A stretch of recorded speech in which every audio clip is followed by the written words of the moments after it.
Shalom, shalom. We start soon, very soon.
Shalom, shalom to all of you. Shalom, shalom likulam. Can you hear me? Shalom, shalom. Yes, can hear you. Thank you very much. Shalom, shalom, Avi. Shalom, Emmanuel, shalom to all of you. Shalom likulam. Shalom, shalom, Rabbeinu. Shalom, shalom. shalom, shalom, Avi Victor Israel. Shalom, shalom to all of you. Bezrat Hashem. We Shalom, shalom, Rabbi Zuko. Shalom, shalom. Without Hashem, let me say shalom to everybody. Shalom also to Ike Shuku, Rabbi Benjamin Populo. Shalom, shalom. Also to Rabbi Rabbanit Marie-Jeanne. C'est pas en français ce soir, hein? It's tomorrow in French. Ah ouais, merci. Shalom, Shalom, Rabbi, shalom. shalom. Shalom, shalom, Rabbanit Mercy. Shabbat, shalom, shalom to Rabbanit Nathan. Shalom, shalom to the Rabbanit Shalva, and shalom, shalom to all of you. Very happy to have you again and to see you again. Like every single week, we are trying to study each portion of the parasha of the Torah, meaning the parasha. The purpose for us is, of course, to study our Torah, to understand, to see, to feel, to sense what directions to give to our life. But at the same time, we are also obliged as the Chief Rabbinate of Africa, Shalom Shalom Rabbi Yochanan, we are also obliged as the Chief Rabbinate of Africa to be able, Shalom, shalom, Rabbeinu. Shalom Shalom, to be able to build properly the connection, the meaningful links, and the development of making all the clarifications, Shalom Shalom Chief Rabbi Shai Moshe, making all the clarifications about our traditions before all the cycle of craziness that come up in the Occidental countries in order to come on our lands, to take control of our lands, to change our culture, to separate families, brothers from sisters, husbands, wives, to send them in countries on the other side of the oceans, and to make the situation worse generation after generation till we're gonna arrive to the worst the worst face that a man can show to his brother, meaning not being allowed to have the same civil rights, being considered like animals, being considered like some people or some ones who have no emotions, no knowledge, no sensitivity. So all these things started from that period when the European kingdoms arrived in the lands of Africa. So the purpose for us is to understand that living and doing our Torah is essential to be understood, to be made from the corner of seeing our own history in every single portion of that Torah, in every single portion of that Chumash. And today we will continue with the portion of the Torah called Miketz.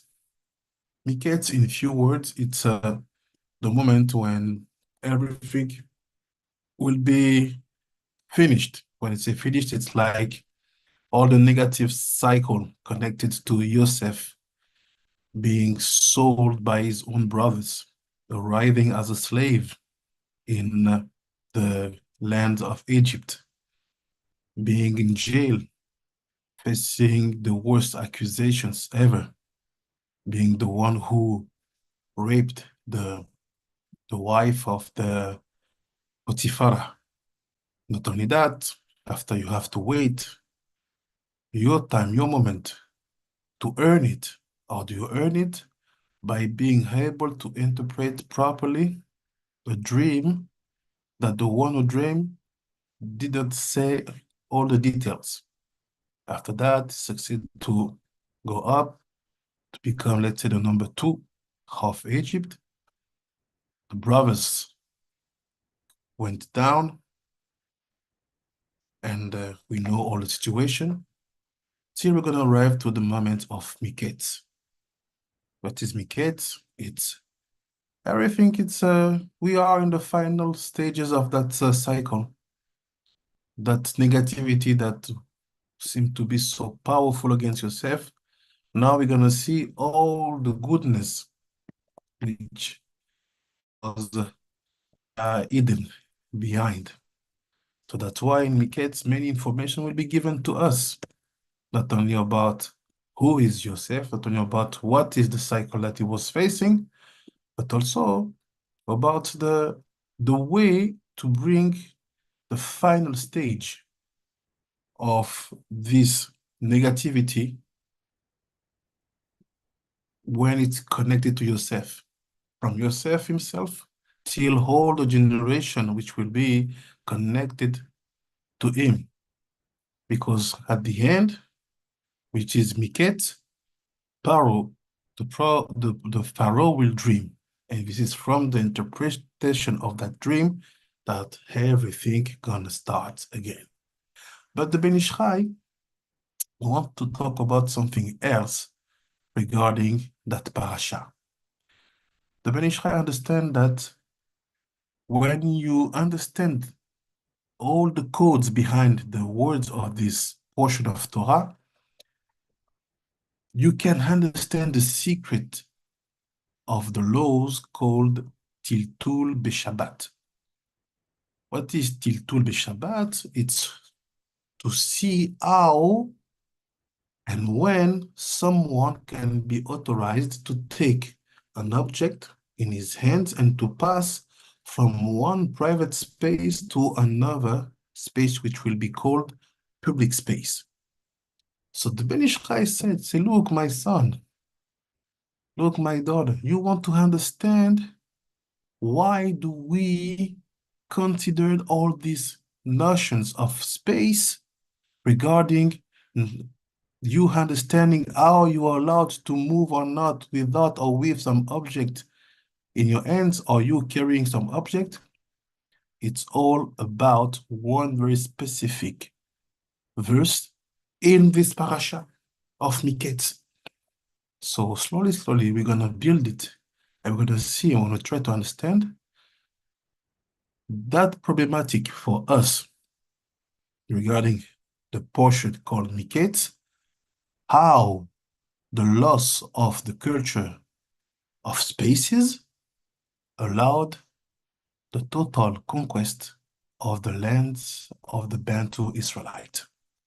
Bezrat Hashem, it's gonna be, it will not be hard, it's gonna be tough. So be focused and don't have any hesitation to question step by step. Bezrat Hashem, let's start with the Ben Ish Chai. Here is the Ben Ish Chai. Let me know when you see my screen.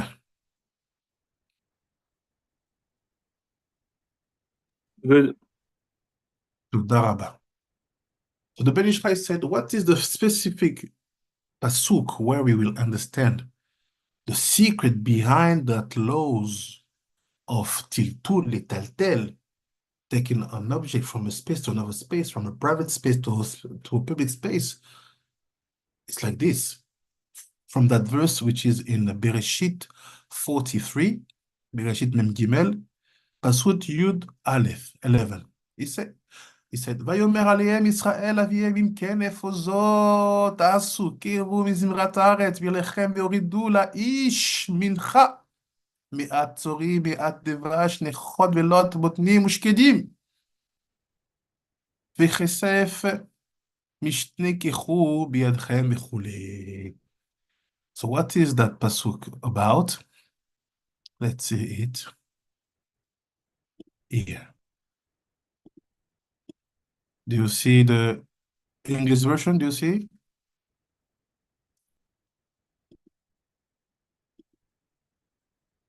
Do you see the Yes. English version?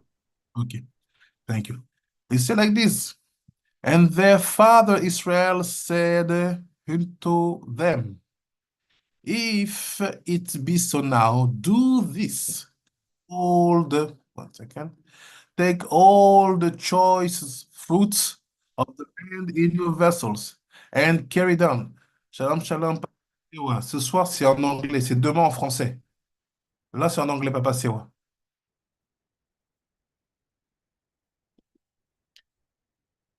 The fruit of the land in your vessels, and carry down the man a present. Who's the man? Yosef. But they don't know now that it's Yosef, because Yosef said, okay, you went down from Canaan, the land of Canaan, in order to find some food, some nutriment. No problem. Take and just go back. And when they went back, they saw that in their bag they had all the money that they thought that they paid to for the food. But they were so happy, explaining all the things to the father, and they said to the father, okay, Sham Sham Shifabel Natan Hanan. They said to the father, okay, Shalom Shalom. They said to the father, okay, here is what's happened. So the father was happy. He said, okay, no problem. You can go with Benjamin, like the man asked, but just bring this present to him. And he said, a little balm and little honey, spicery and ladanum, nuts and almonds.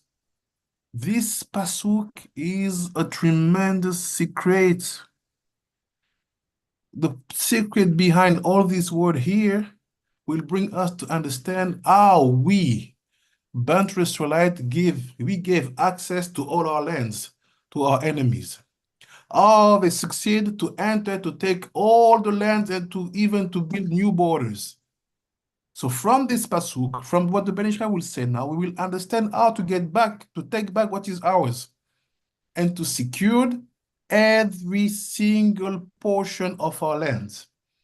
So let's build it slowly, slowly. Let's go back to the Ben Ish Chai. It's like this. It's it seems to be, with the help of God. The Yadua, it's known, Berurim shel shvirat kelim em shte prinot. Oh, he starts straight. He's talking about one of the deepest concept of Torah, of Kabbalah. He say, you have to know that the filtering, the fixing, the tikkunim of the shvirat kelim, of the broken vessels. Have you all heard about the broken vessels? Do you know the concept, at least in definitions? People who are with me now in the studio. Yes, Chief Rabbi. Yes, Chief Rabbi. תודה רבה. תודה רבה to the ladies who knows more than the men tonight. So what's happened? He said, look, you have to know that there are two ways to fix the broken vessels. But why does he go straight on the topic? What the connection?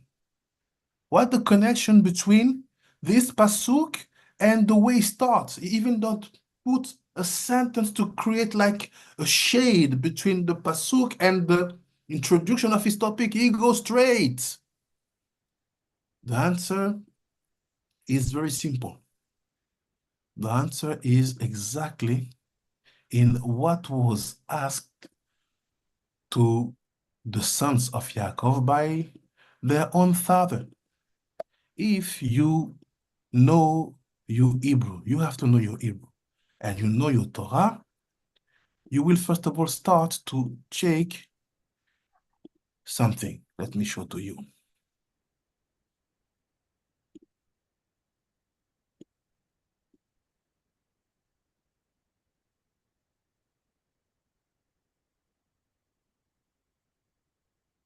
Here it is.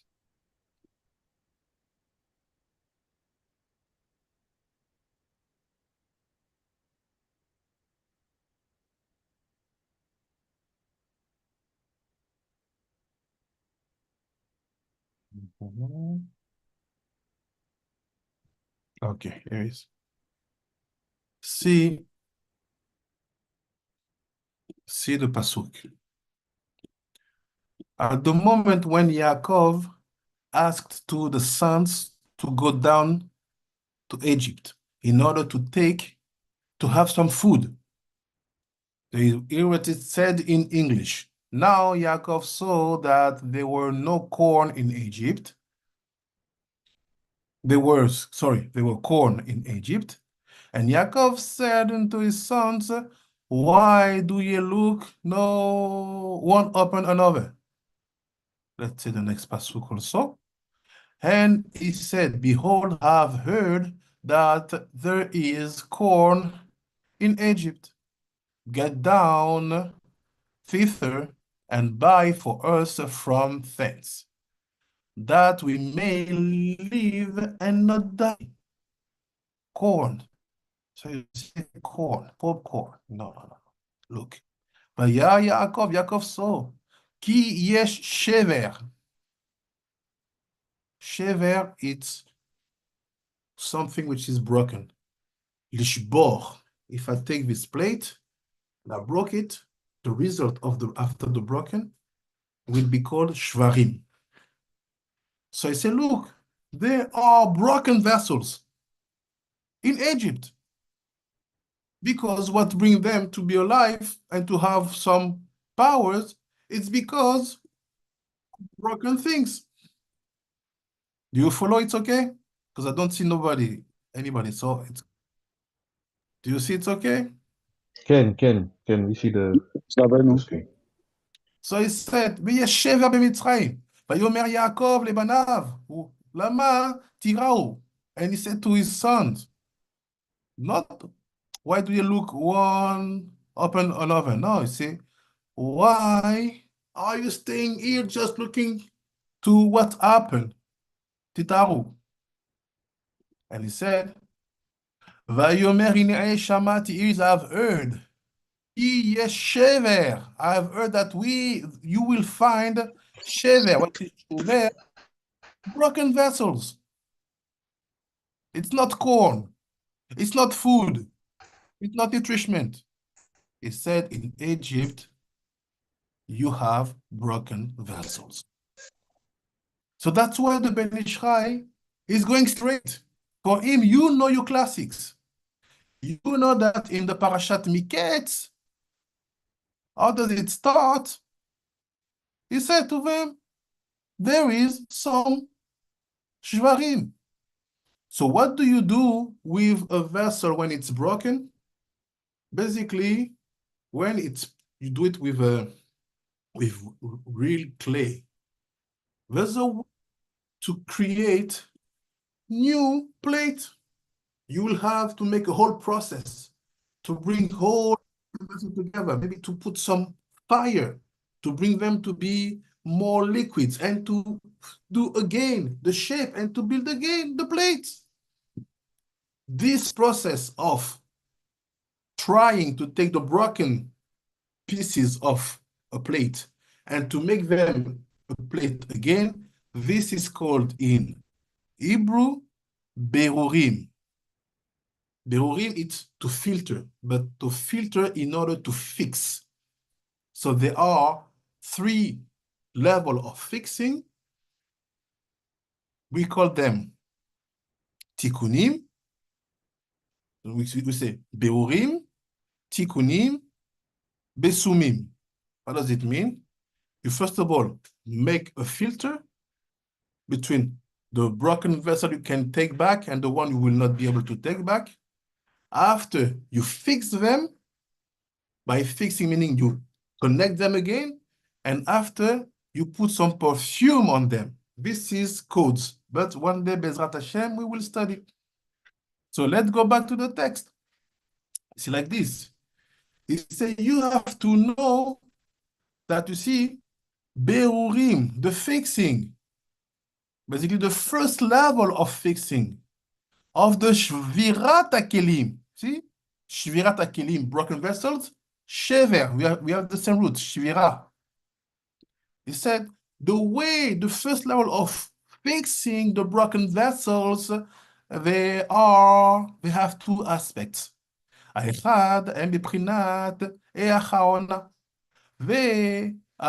והאחת הם בבחינת וו דשמא דקדושה. He said it's very simple. All the purpose all the, let's say, all the place where this work will happen of fixing what was broken, it will happen in the area of the letter Vav and the letter He of the name Yud-Ke, Vav-Ke. This is something that you have to know. This is something that will bring you to take distance from many, some position are always here to say, oh, this is a holy name. Oh, this is a holy name. Don't say that. Don't. Yes, we know what is holy. We know what is not holy. But we want also to know what is the proper work to do in order to fix and to create what is asked from us by Akadosh Baruch Hu. So it says like this, you have to know that you have two parts in the name Yud-Ke, Vav-Ke. And that's two parts, it's here. Let me show to you.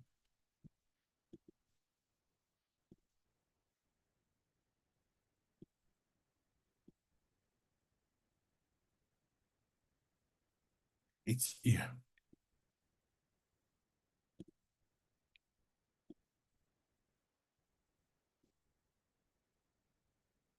You see my screen? Yes, Chief Ken, Rabbi. Ken, you see the screen.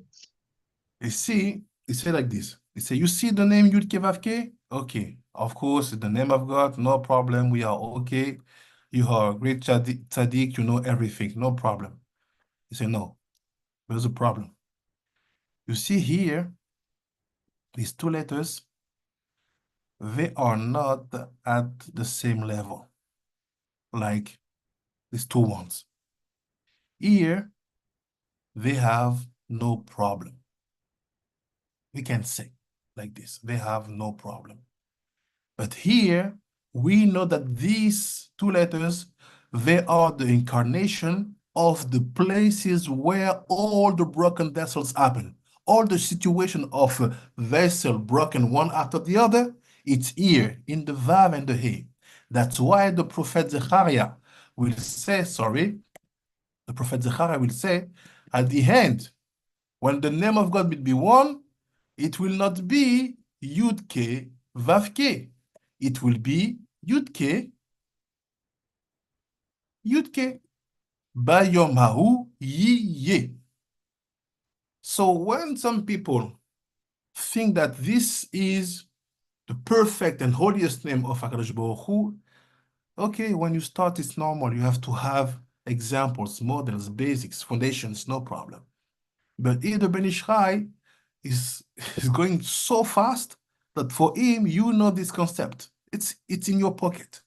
So if we see some changes here, it means that something was wrong at this stage. And this is because of the broken vessels. Is it okay still there? Ken, we're following my way. Okay, Yes, yes. let's go back to the text. After the Ben Ish Chai said, so like this,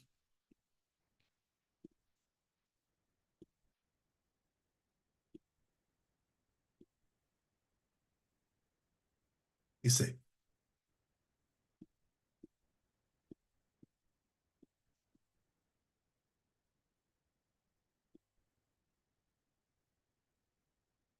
okay, see my screen.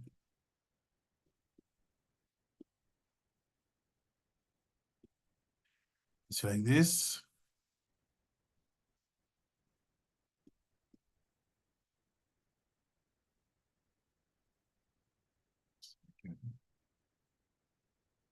Problem with this.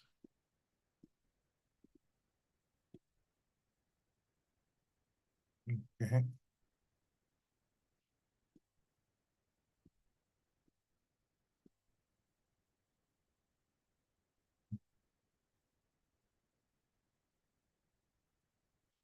Ben Ish Chai said like this. He said, look,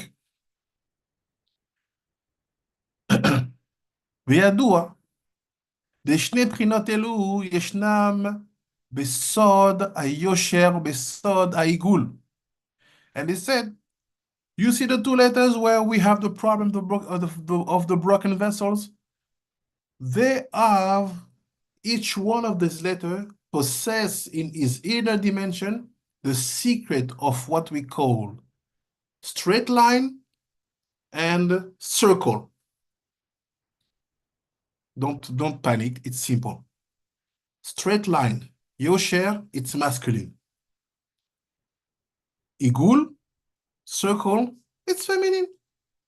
So for my language, it's like the organ of the man and the dimension of the womb. Like this. We build slowly, slowly. Like I told you, with Limud, Ben Ishchai, maybe he was tired that day to see people not be awake. So he's very fast, not explaining at all. So let's say we focus now on the Vav and the He. He say, you see,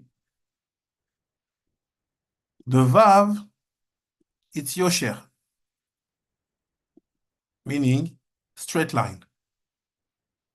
Yosher. He said, but the He, it's Igul, circle. Let's make it bigger. Sorry. Okay. You see, once you know that, now we can talk deeper. Meaning, we know that the dimension of broken vessels have touched and the man and the woman. No one has escaped. And you have to know that the story of the broken vessels happened way before the story of Adam Arishon and Chava. Way before. Way before. So when we went down to Egypt, we were fixing situations, spiritual situations, which were so rooted at the origins of the creations. Velazé Amar Kehu. He said, Lucy, the way he's talking, Yaakov, he said, take, in plural. You have to take. Kehu. Ve'atam shte פשטים, גרשים, רמז לבחינת היושר, בבחינת העיגול. So he said, no, he's explaining, I will read fast here. He's explaining every single word of his pasuk. He said, from the beginning, Yaakov is telling us, look, you have to take the both dimensions, masculine and feminine. One is straight, the other one is a circle. You have to take from some project of the land.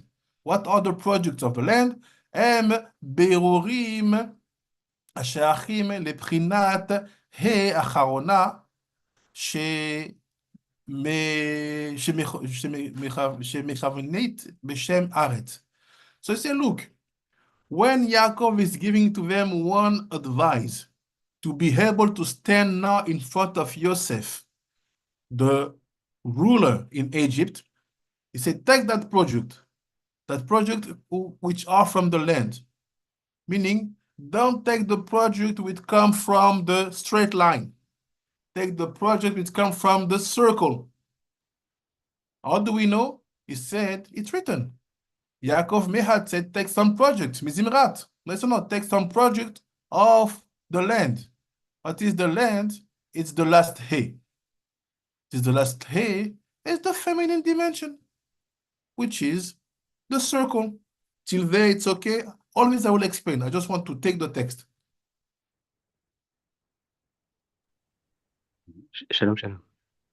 Shalom. Shalom. Is it connected because with the letter Kuf in Ktav Ivri, it's Igul and Yasha, because this is the first letter of Kachu.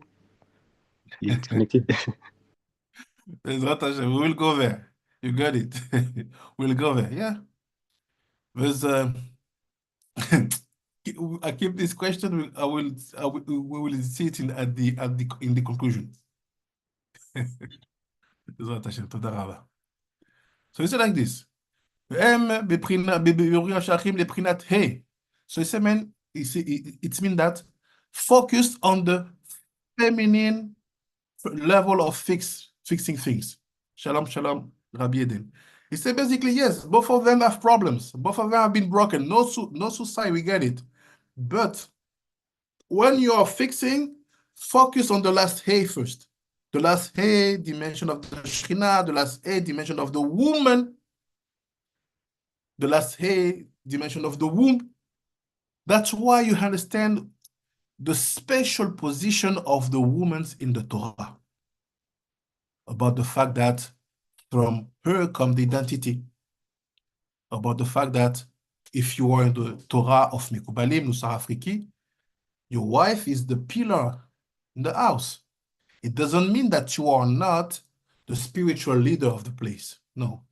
It means that, like Seder HaKadosh, she has to be dressed like a queen every single day. You have to be minimum. She has to eat according to what she likes. You just take some water, some soup, and bread, that's it. Give to her all the best. If even you have to suffer a bit in order to offer to her a good gift, jewelry, do it for her. All these things that have been taught to you in other movements, I don't know, it's not my word to talk about the other, they are not understanding that all the capacity of being able to fix the broken vessels is oriented like this. Let's focus on the feminine aspect. That's why when you will start to become a Mekubal, you say, no, I want to be a Mekubal now. First question, are you married? Because the purpose is for her. Why do we fast? For her. Why do we study? For her. Why do we put tefillin? For her. Why do we put titiyot? For her. Why? Because all the purpose of the tikkunim is connected to the last hay, feminine dimension. So when you think that you are the boss because you have the mission to study Torah, it means that you didn't study enough. All the purpose is for her. Don't worry, we are not going out of the topic. We will follow and we will understand how we're going to fall on the lust of the lens. So he said, this is what Yaakov gave as codes. He said, Ve'od gam ken ve'oridu la'ish. And after he said in the pasuk, and bring this product to the man. So now when you see that product, when they have been taken from the land, have to be given to the man, this is now the one to who this product have to be given. But which product do you give? The one that you get from your land. What is that land? It's the last hay. How do you get product from that land? Start the first level of fixing that 7 kings. Slowly, slowly. It's like this. Give to that man mincha. Mincha is an offering. Berurim ashachim lo. Meaning, when you will be taking that product, there are some dimension of fixing that are totally connected to the feminine aspect. But the rest have to be given to the masculine aspect because also him has been damaged with the broken vessels. What does it mean? We're going to explain. We're going to explain. And he said,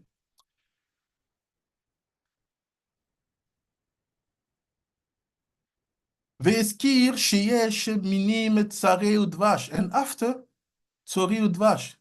After Yaakov said, there are specific type of product. Basal, honey, and so on. Ball, honey, and so on. And say, כנגד שישה קצוות שבו. So all the product quoted in the pasuk, They are talking about the 6 directions which are inside of the valve. What are the 6 directions? Like we do in code. South, north, east, up, down, west. These are the 6 directions of the world. That's why you have 6 products. Look at the order of the product, and you will know which product is connected to which direction. ואומר עוד, and we say also, כסף, משנה, כחו, בידכם, and so take some money in your hand. What is the intention? It's a key. כל בירור מוכר שיהיה בו,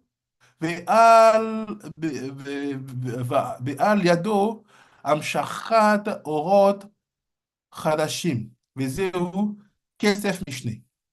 ואת הכסף המושב בפי מחויותיהם שביתו ידכם. פירוש, את הכסף הוא הבירור אשר ברכתם, ועליהם למעלה בגלגול הקודם, אשר החזירו ושבו אותם מן השמיים. He said like this.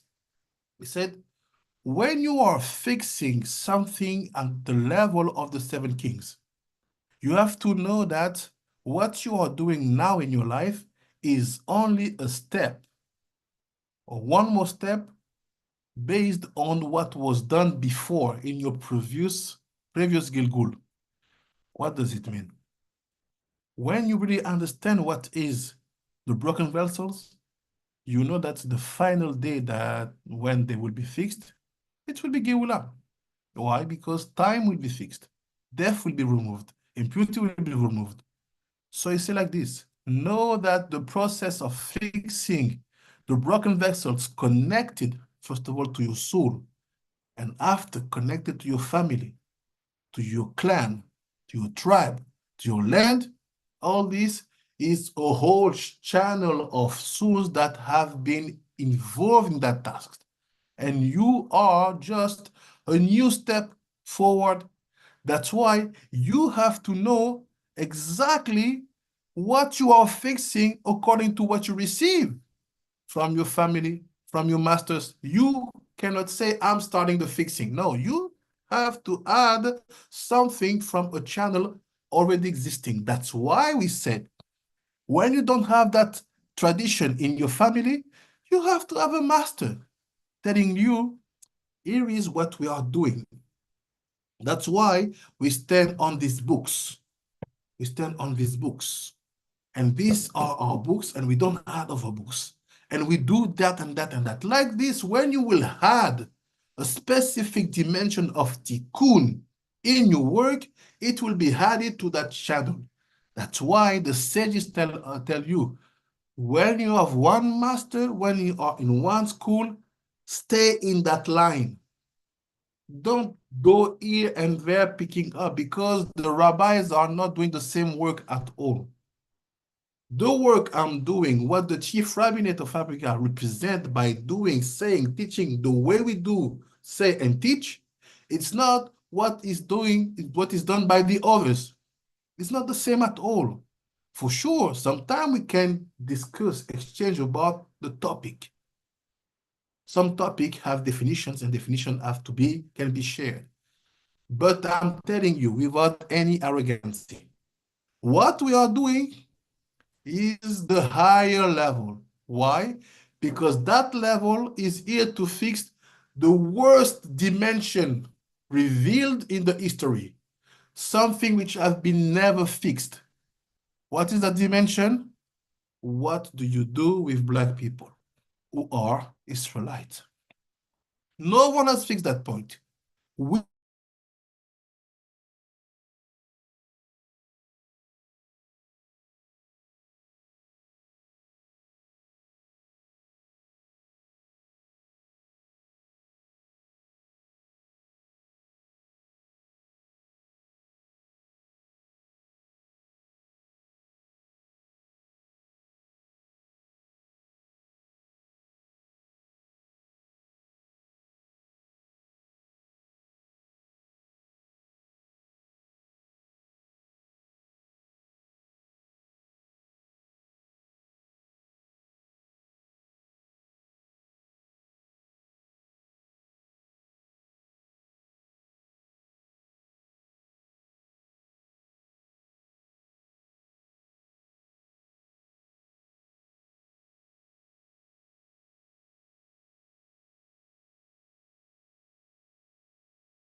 Can you hear me? Yes, Rabbi. I think it was too hard. We're gonna go slowly. The negative side is striking. We're gonna go slowly, but we're gonna talk. We can't stop. So it's like this. What he's saying is like this. He said, look, you have to know that what I was saying is like this. Every single movement, every single school has its tradition. And our is to bring Geula Shelema. It's not arrogancy, it's what is written. Ishayahu 52, Pasuk 4. Aftarat Shoftim. My people went down in Egypt, and for nothing, Assyria get them. They connect to Edom and all the rest of the nations. And they went down in their country, they took their land, they killed them, took their money, took their treasures, everything, and they sent them to the countries at the end of the world. When Hashem will want to make his name great and holy, he will beat not one king like it was in Egypt, all the king of the world. And this is what we call Geula Shelema. We build that. So when we give to you tools, please, I beg, don't compare with the others. With all the respect I have with the others, they are not at the level. Why? Because they don't care about taking the situation on their shoulders. We do care. And no one will do it for us. Because no one can do it for us if he is not facing the situation we face since our childhood. Only we. If not we, who? If not now, when? If not for us, for who? Mishnah.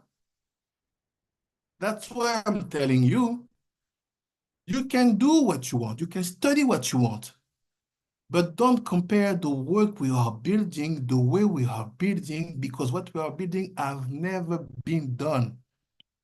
Don't start to compare. Oh, how come every single chief rabbinate, they have their offices? Yes.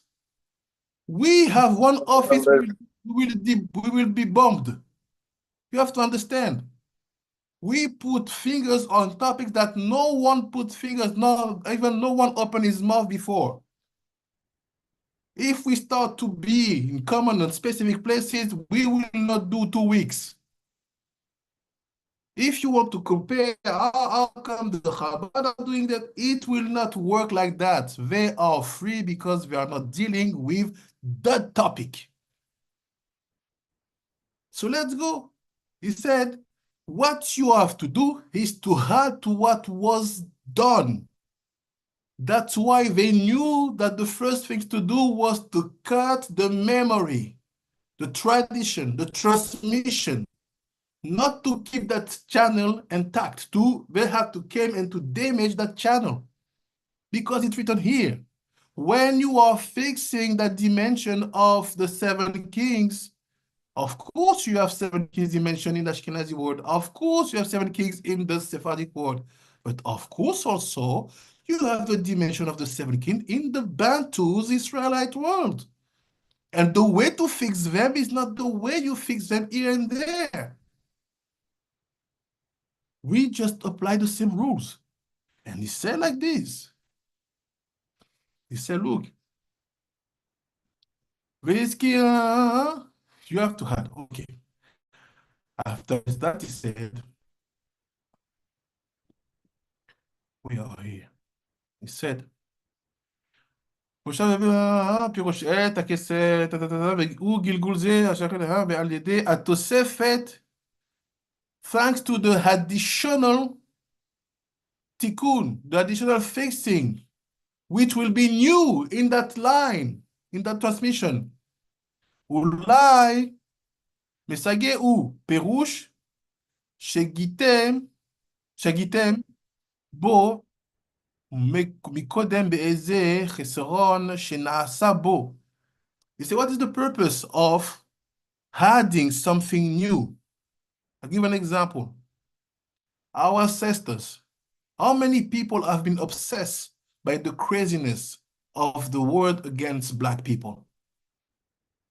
How many people have taken weapon, have taken microphone, have said, we have to stop that? How many people? A lot. And every single generation, they came with their works. Papa Simon Kimbangu come with his work. Credo Montoya come with his work. Lumumba come with his work. Malcolm X come with his work. How many people? Many. You can quote every single generation. Now we come also, we have to add. We have to add something new in the tikkun. What are we adding? Bantu Israelite. Now we get it spiritual. Not like you are surrounded by Christian and you do something which is mixing traditional culture and Christian. It's not like you go straight to Islam. You say, this is the nation of Islam. We are saying something different. We are saying we get back what is ours. And we want to clean the lies which have been said about our ancestors. We want to clean up the lies which have been said about our personal relationship between the ones of our family who have been sent away and us, because they create stories telling them that we sold them. We have to clean up these lies. So when we are doing all these things, by using tools which are not from these centuries, not from this millennium, we are doing something that Credo Montoya didn't do. We are doing something that Papa Simon didn't do. We are doing something that Malcolm X didn't do. We are doing something that Garvey didn't do. We are adding. Why? Because at every single generation, that additional aspect will give something to the Vav in order to help him to become a Yud. We are very Ashkafa now, but don't worry, we're going to bring it down in a few minutes. After he said like this.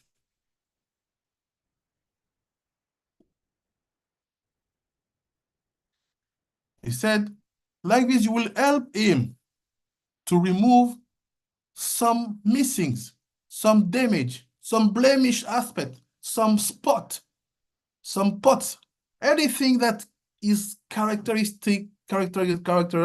by being damaged. You will help him to fix it in your generation with what will add. ושב אתה מן השמיים בגוף שלכם בסוד הגלגול עוד הפעם כדי שישלים תיקונו בתוספת מרובה. So it's basically you taking this task upon your shoulder. This shows that you and him, who is him? The Vav. Who is the Vav? HaKadosh Baruch Hu. So sorry for the one who was sensitive. HaKadosh Baruch Hu is not perfect at the moment. He is Vav. We need to bring him to Yud. We need to tell him 6 directions is not enough. How many directions you have to have? 10. 10 directions. How do we do that? We fix the broken vessels. In order to do and to bring to reality what Zechariah the prophet said. Bayom hahu yiye. On that day, it will be, not it will be, yiye. Yud Ke Vav Ke will become Yud Ke Yud Ke. So basically, we being sent in Gilgul is to continue that work and to continue and to bring HaKadosh Baruch Hu not to be asleep in time of Nisan, not to be asleep in time of Pesach, not to be asleep in the time of Purim, and not to be recognized like being asleep, like said Pharaoh. Who is your God? He's not here sleeping. Like this HaKadosh said. Why Pharaoh wasn't afraid He said, well, Moshe, why do you want me to praise your God? He's asleep. He's now in Katnut. He's even not in Gadlut. All these situations, we have to take care about it. After that, he said, Ve'al yedei shlumat tikun abiro. So when you will be fixing all the 7 kings, as et arichem, u Mashiach ben Yosef keru. He said, look, Yaakov is telling you, when you will finish to do all the tikkunim, all the birurim, all the filtering, all the tikkunim, all the perfuming, what will happen? He said, take your brother. What is take your brother? Yosef. Mashiach ben Yosef. Shelo yareg al yedei Armilus Rasha, to avoid that the Rasha called Armilus killed him. You see what is the purpose of fixing the 7 kings? You see what is the purpose of history? You see what is the purpose of fixing the broken vessel? Do you see what is the secret of Tikkun Olam? It's not what I've been told to you. Maybe. I hope that I will be wrong. The secret of all that is not to give access to Mashiach ben Yosef, to this Rasha, Armilus. Not to let Armilus put his hand on Mashiach ben Yosef, who is the reason of the existence of humanity. That's why Yaakov even sent his own son to go down to Egypt to get some broken vessels. So the Shvirat HaKelim, it's for who? Mashiach ben Yosef.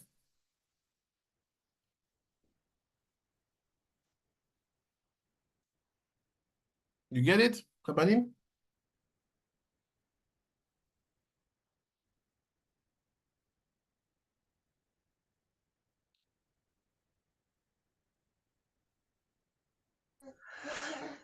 Rabbi, כן, רבינו.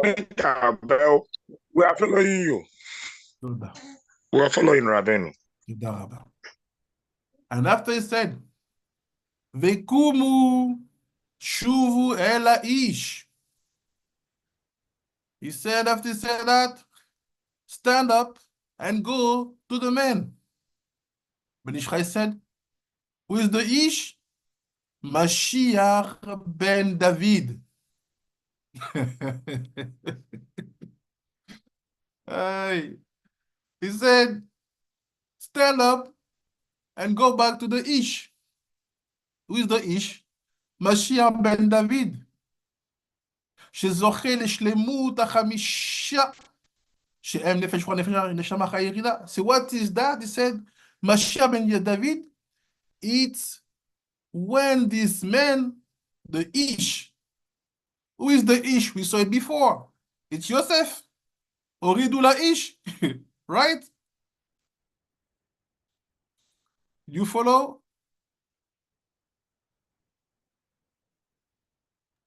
Yes, sir, Rabbeinu. Yes, sir. That. So now look. No, When Rabbeinu. Ish, No, I don't get it. Sorry. I will explain, Rabbi Shalba.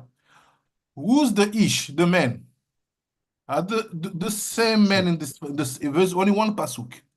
The man from the beginning is Yosef, right? Okay. Yosef had 3 dimensions. I'll give you a secret. One of the biggest. Yosef has 3 dimensions. At the beginning, not at the beginning, the top level of Yosef, it's Yosef being called Vav. What is Vav? HaKadosh Baruch Hu. You get it? You get it? Okay, yes. Okay. After you have the second level of Yosef.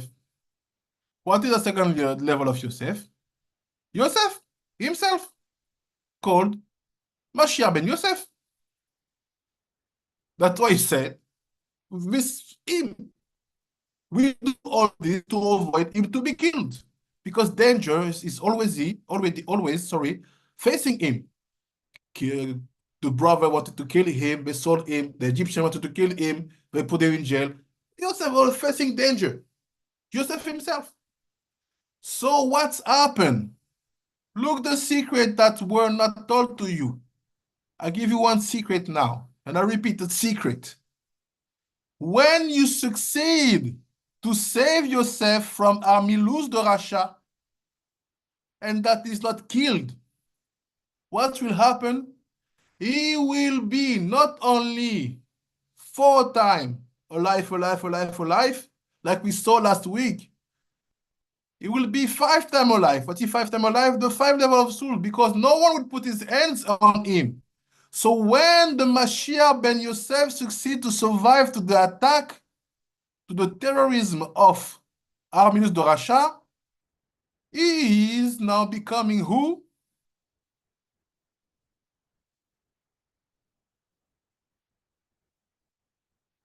You get it? Masha Ben David. תודה רבה. That's it. Everything it's Yosef. Ele toldot Yaakov Yosef. That's it. He said, look, you have to be careful not to forget to protect this man, because this danger, you have no choice. You'll be facing. He has no choice. That danger will always come. So now there's a question. Will he escape, or will he be killed? If he succeeds to escape, and that you succeed to fix all the broken vessels, what will happen? Now you can all of you stand and go back to him. What is him? It's Ish, Ish, and Ish. The same Ish. This no time this word is saying the plural. It will be now Mashiach ben David. That's why they told you they are the same. Many people, some people who get it, they say they are the same. They are the same, 2 faces of the same coin. I heard some rabbis saying that one day. Say, oh, this rabbi knows. He said they are the same. Because many people, they want to put duality. They don't know that when you are connected to Torah Aleph, there is no right and left. There is no black and white. There is no feminine, masculine. There is only one. So how can you say that at the end of the time you will have fighting, challenges? People say, oh no, I'm with Masha ben Yosef. No, I'm with Masha ben David. You will be there, I will be there. You didn't get it. This is not the tikkun if you think like that. Thinking like that is to bring impurity at the level of Atzilut. So what does it mean? It's him. Mashiach ben Yosef is becoming Masha ben David when he succeeds to survive the aggression of Armilus Racha, or if you want, when Armilus Racha is killed. She'u Masha ben David, she'zoche l'shlemut. Now, because he's alive, he has the merit of the 5 levels of souls. Ki yekayem gam yechida, because now, thanks to that protection, he will be able to bring down the 5th level. He say, I'm alive. Chai v'kayam. He will take also the Yechida, which is meaning he's going higher.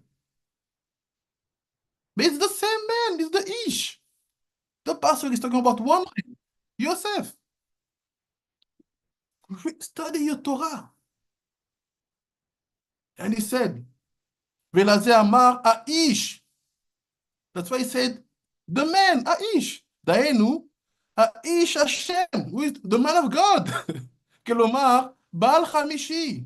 He said, don't say Ish Hashem, say Ish He.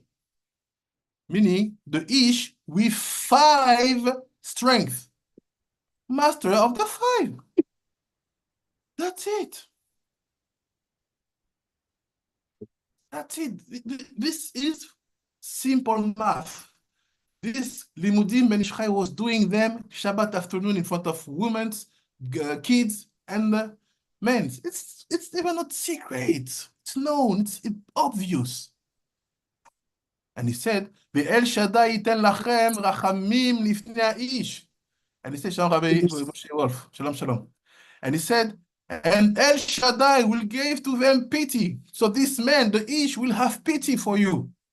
Who Mashiach ben David Aniskar. It's he said, look, depending to what you are doing in front of the man, you can activate the Yud Kevavke dimension, the Yosef dimension, or the Ben David dimension. Why? Because all these three aspects are in Ben Yosef.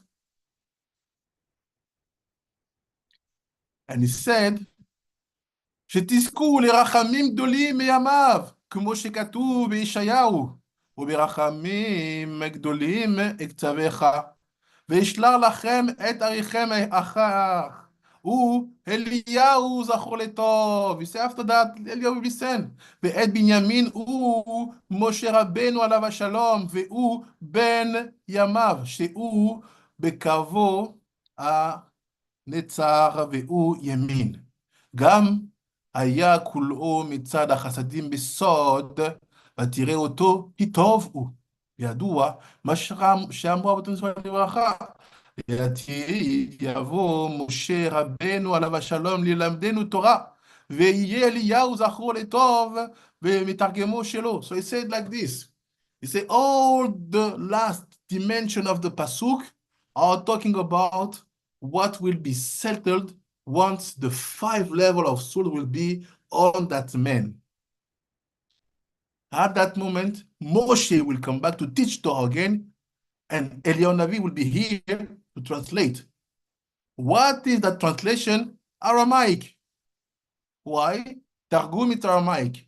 Hebrew, it's the holy language. But know that the Targum is higher than the Hebrew. So Aramaic, Ramban. Aramaic is higher than the Hebrew. You have to know it. It's not the limit today. I'll go a bit fast because I want to frame it. Keep in mind. Ve'ani shofcha de Adam de kadma'a. And it says there's a secret. What is Ve'ani? The final stage of this pasuk. He said, this is the connection of what we call Adam kadma'a. Be careful. I didn't say Adam kadmon. I said Adam kadma'a. It's a big secret. If I make it short, Adam kadma'a is the tikkun of Adam kadmon. Because even Adam kadmon was damaged. So when Adam kadmon is fixed, he becomes Adam kadma'a. כאשר שלחתי מקודם שהייתי בגלגול האדם הראשון. He said because this Adam kadma'a will be there because he will be sent. He was sent at the time when that soul was in Gilgul, in reincarnation Namarishon. These are not explaining. We don't need it at the moment. You get the information. שקלעתי אתה בסתרה אחרה, כריבה שקלעתי. השין בחיריק, בכף ובפתח, שעשה פעל יוצא לאחרים, נחש כאשר עשה. והאלילים קרות כרדו לתקן עולם מלכות שדי. נמצא שעל ידי הבירור שנעשה לניצוצי הקדושה של ברירת הכלים וכיוצא בהם, מוכרח שנולדים ונמשכים אורות חדשים. וכאשר ביארנו במה שכתוב בכסף משנה קראו בידכם, ובזה פירש התרת ראשי הרב מורנו הרב אבי ז"ל רמז מאמר אבותינו זיכרונם לברכה בגמרא, דמען דעת לקומצא עת לנולד, ומען דלת לקומצא לעת לאה נולד, כלומר, מען דעית לה מקצה, הם ניצוצי הקדושים שנפלו בקליפות, ונקראים מוקצה, שהוא תוחר לבחם ולעלותם, ואית לנולד, שהוא יכול על ידי זה להוליד נשמות חדשות ואורות חדשים. ומען דלית למקצה, דהיינו מברא הניצוצי הקדושה המוקצים בקליפות. לעת לה נולד, עד כאן דבריו דרבי פי חכם חן. So he said like this. This I'll take a few seconds to explain. He said, what is the purpose of us doing tefillot? What is the purpose of us praying? What is the purpose of us keeping the 613 mitzvot? It's basically the fixing of the 7 kings. Did you know that all the Torah, all the situation that we have now with 613 mitzvot, it's all about fixing the broken vessels of the 7 kings. Do you know that?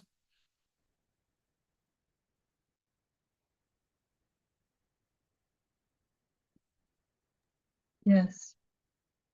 The other, did you know that? All of you knew that? Who didn't knew? Yes, Rabbeinu. I We know that. I've heard about the broken letters before, but not about the kings. I agree with him. I didn't hear about the kings either. Okay. I've heard about the kings, but I haven't heard about the vessels. I've heard about the vessels lightly, but I've heard about the kings, from your limits. Okay. Yeah, last year, Limud, you mentioned to us about the 7 kingdoms. And this is why we need to do the tefillah, the fixing. תודה רבה, Chief Rabino Moshe Wolf. So let me show to you a text, a small text where it's clearly explained. Because now, before we go to that secret, I need you and me to be really on the same path. It's written in Sha'ar HaMitzvot of Ari Kadosh.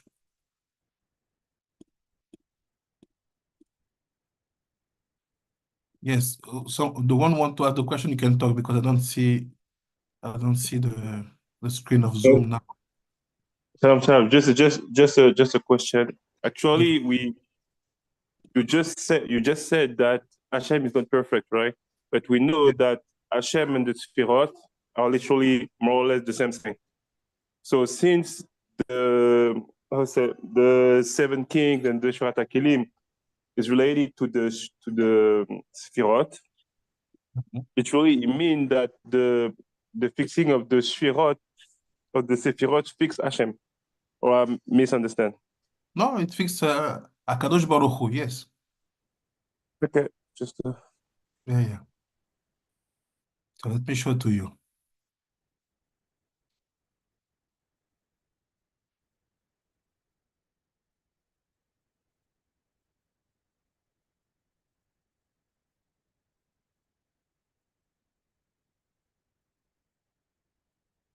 Second, yeah.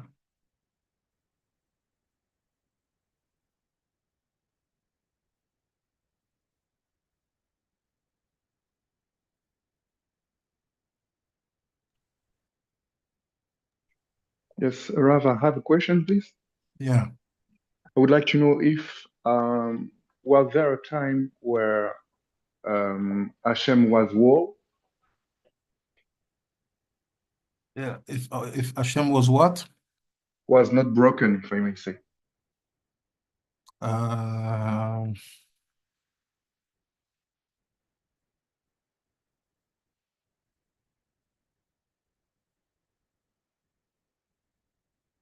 From the fact that the broken vessel happens when the light of Ein Sof start to go down inside of the Sephirot.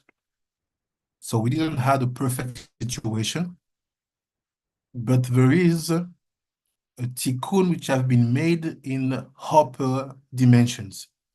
So in upper dimensions, which are actually working, but not at our levels, things are fixed. Okay, because it reminds me when the people used to say, where are the works that you used to do? And it seems like, it looks like when there is a kind of, I don't know if it's the Shekhinat, but when there is a kind of demonstration of God, it seems that God was closer to the people than another time.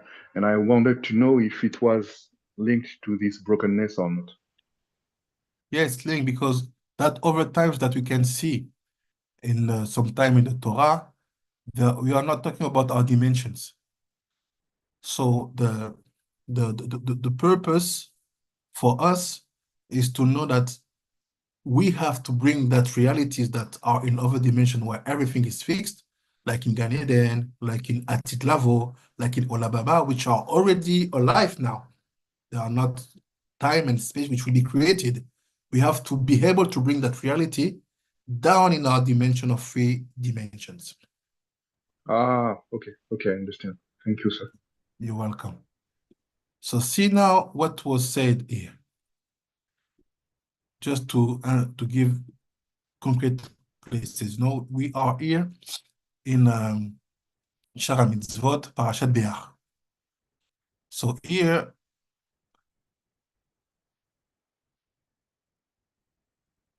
it's like this.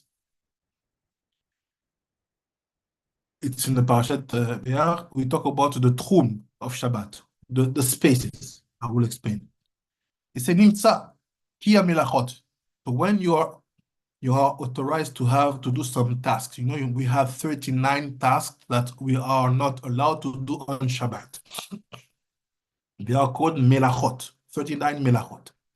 He said, נמצא כי המלאכות הם אורות היות הדברים צריכים תיקון על ידי מעשינו למטה. So he said you have to know that when you are in a normal day of the week and you are doing your melacha, you are doing your task, your work, let's say your job, the purpose for you is to fix specific light that need your participation. That's why you are permitted to do some melachot in normal days of the week. למטה. כל אחד, כך הקדוש ברוך הוא היה בורא בתחילה כדרך שעתיד לעשות בימי משיח להוציא הארץ קדושתיה. So say, how do we know? Because the melacha here, before it's explained with Rabbi Akiva and so on, he said that, look, from the wheat to the bread, you have to work. You have to do different stage to have that bread being ready. So when the Gemara talk about a time when bread will be harvested directly made, is a code to tell us that in the future, in Olam Haba, in Atid Lavo, we will not have to do any melachot, any task, because things will be made by themselves. Why? Because the kings will be fixed. So look what he said. להוציא את דוסקותיה, יפות מה שאמרו חז"ל, בעלהו כתובות על פסוק יהי פסת בארץ לה, היינו צריכים לתחוע. So we don't need to work, to invest our energy to make that bread concrete, from wheat to bread. בכמה מיני מלאכות. חרישה, so to make to have the wheat, you have to seed, to water, to take to harvest, all these things. These are called melachot, these are tasks. שהמלאכה נתקן, אבל אתה, but now, אנחנו צריכים לחוש, לזרוע, להוציא, לתאבן. Now we have to do all these tasks, all these מלאכות. שהכל המלאכות שבעולם ובתחום, I jump a bit. He said, why? אשר בהם הכל הוא מן מה שתברר עליה ונתקן אלו השיבה מלכים דמתו. Say, why is it like that? Because basically, when you do your task, you work in a normal day of the week, the purpose for you is to fix the 7 kings who died. ואם בתחילה לא היו בהם שיגים, לא היו מתים. So because, why did they die? Why did they broken? Because they had some rust inside of them. That's why they died. כנודע ולא היו צריכים אל בירורים ותיקון, כלל. אבל להיות שהיו השיגים והקליפות מעורבים בהם, so it's because they had inside of them some impurity and some rust, that's why they needed to die. They have to die. ולכן מתו. ונתבטלו. לכן אתה, כדי לתקן ולברך ולברכה ולבנם, אנו צריכים לטרוח לעשות כל מלאכות על ידי מצוות המעשיות. So that's why now we need to fix them. How do we fix them? We have to do all the melachot based on the mitzvot which have been given to us. שיש בהם בעת המזריע שדיך ולא תזרע כלאים. So say, for example, someone who's going to seed this field, you have to be careful not to mix species. And they said also, שיש בהם בעת הזריעה ששדיך לא תזריע כלאים, וכן בכל המלאכה ומלאכה. So say every single task among the 39, כמו שאמרו חז"ל, על פי מי מנה עפר יעקב מצוות שמקיימים. So it said, who can count the sons of Yaakov based on the mitzvot they are doing? בעפר. גם, also us, גם אנו צריכים להתפלל ולעשות מצוות. We have to pray and to do the mitzvot. You see, it's written black and white.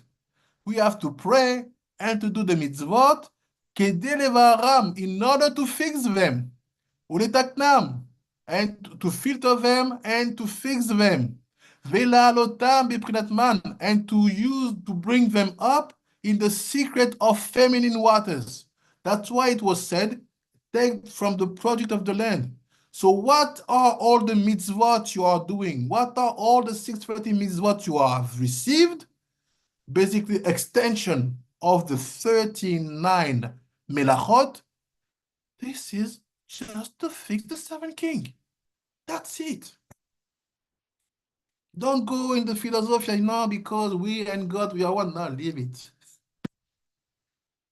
All the Torah you do is just because in the Ark of Covenant, you have the broken vessels of the first Torah. You have to get the codes. What are the broken vessels that have been put inside of the first Torah? Telling you, look, you cannot access to the Torah Aleph if you didn't fix the Shivarim, if you don't fix the broken vessels. That's why the Tikkunim, even when you fast, all these things are going in one place to fix the 7 kings. You get it?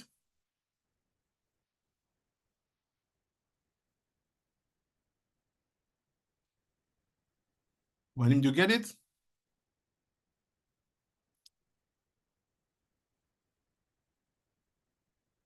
Am I alone? Can you provide an example from relating the melachot of Shabbat or the melachot during the week with the fixing? Very simple. For example, Shalva, do you work? Yes. What is your work? Cleaning, babysitting. Okay. Okay. Let's say you are working, and in your work of cleaning and babysitting, you have laws to respect. I'll give an example. You have to be careful about the yichud. You cannot be in the room alone with the husband of the house. You see, you have to be careful not the door to be closed, right? Yes. Also, you have to be careful not to beat the kids. You have to be careful not to rob any penny, any single money from the owner of the house. Yes. So in your melacha, which is cleaning and keeping the kids, if you respect the rules which comes with the melacha, you doing cleaning and babysitting, respecting the laws of the Torah, you are fixing the 7 kings which are related and connected to your soul. But now, if you do your task and you start sometime to give that eye, shalom, to the husband of the house, or you open the fridge, you see their food, you take their food, you eat, or you see some money standing on the table, you put it, you put it in your pocket. You are doing the melacha with transgressions. This is not fixing the 7 kings, these are damaging them. And based on that, they will be also allowed to attack you back.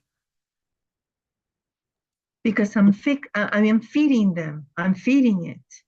You are feeding the shivira, the Wow. broken situation. That's why we do have halachot about each type of work. You work in cyber, we have laws. You work as rabbi, we have laws. You are Talmid Chacham, we have laws. You are someone who is, I don't know, teacher, we have laws. Every single thing. But on Shabbat, you don't have to do your melacha. So meaning, on Shabbat, you don't need to fix the 7 kings. That's why we avoid to do something forbidden on Shabbat. If on Shabbat, you try to fix the 7 kings, what do you do basically? You bring the impurity inside of the area of Shabbat. That's why we say on Shabbat, don't light the fire on Shabbat. Don't do that, don't do that, don't do that. Why? Because if you produce melacha on Shabbat, which is not a normal day, you are not, first of all, able to fix them. Not only that, you will impurify the holiness of Shabbat. I'm in shock. Yes, Rabbanit Mercy. Hey, Chief Rabbi. So I might have a second question after I ask this first question, depending on how you answer the first question. When you refer to the 7 kings, are you referring to the 7 Canaanite nations, or are these different kings? It will be discussed in 5 minutes. This is now the secret I will open now. Because this was the text. Now we're going to see what's happened behind the scene. Okay, copy that. Thank you. So let's go back. So you see, Rabbi Eden, this is the purpose of the Torah. To fix the 7 kings. That's it. Nothing more, nothing less. All the Torah is just about that. So why do we do that? What is the purpose for us to be so careful about that 7 kings? What is the purpose of us not to transgress something about the melachot, about the work which are not permitted to be done on Shabbat? Look, it's here. I stay in Behar. It's like this.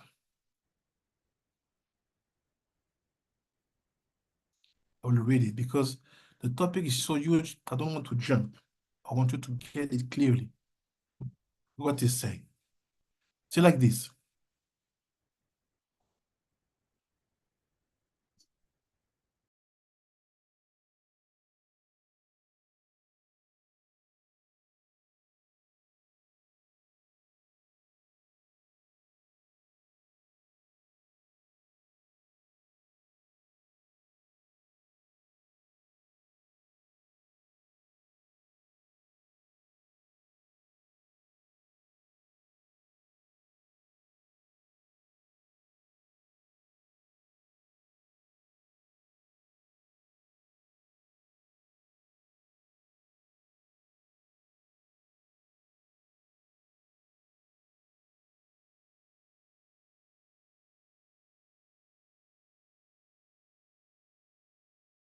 Look what it said. Look what it's saying here. Rabbi Mentitis. Yes, Rabbi Mentitis. Maybe stupid question, but are we talking about the Torah Aleph or Torah Bet? I'm pretty sure it's a bet, but just to be sure. There's no tikkun in the Torah Aleph. It's perfect. Okay, so, but the thing is, like, you mean that the Torah Aleph, we said that there is several things that were created before the Maaseh Bereshit. So literally, the Torah Aleph is the one who were created before the Maaseh Bereshit. Yes. Okay, just to be sure. Thanks. You're welcome. C'est like this. C'est basé navo el kavanatenu. C'est now it said, let's explain our intention. Ine iris. Be'emei achol, in the days of the week, as utru kol melachot kulam.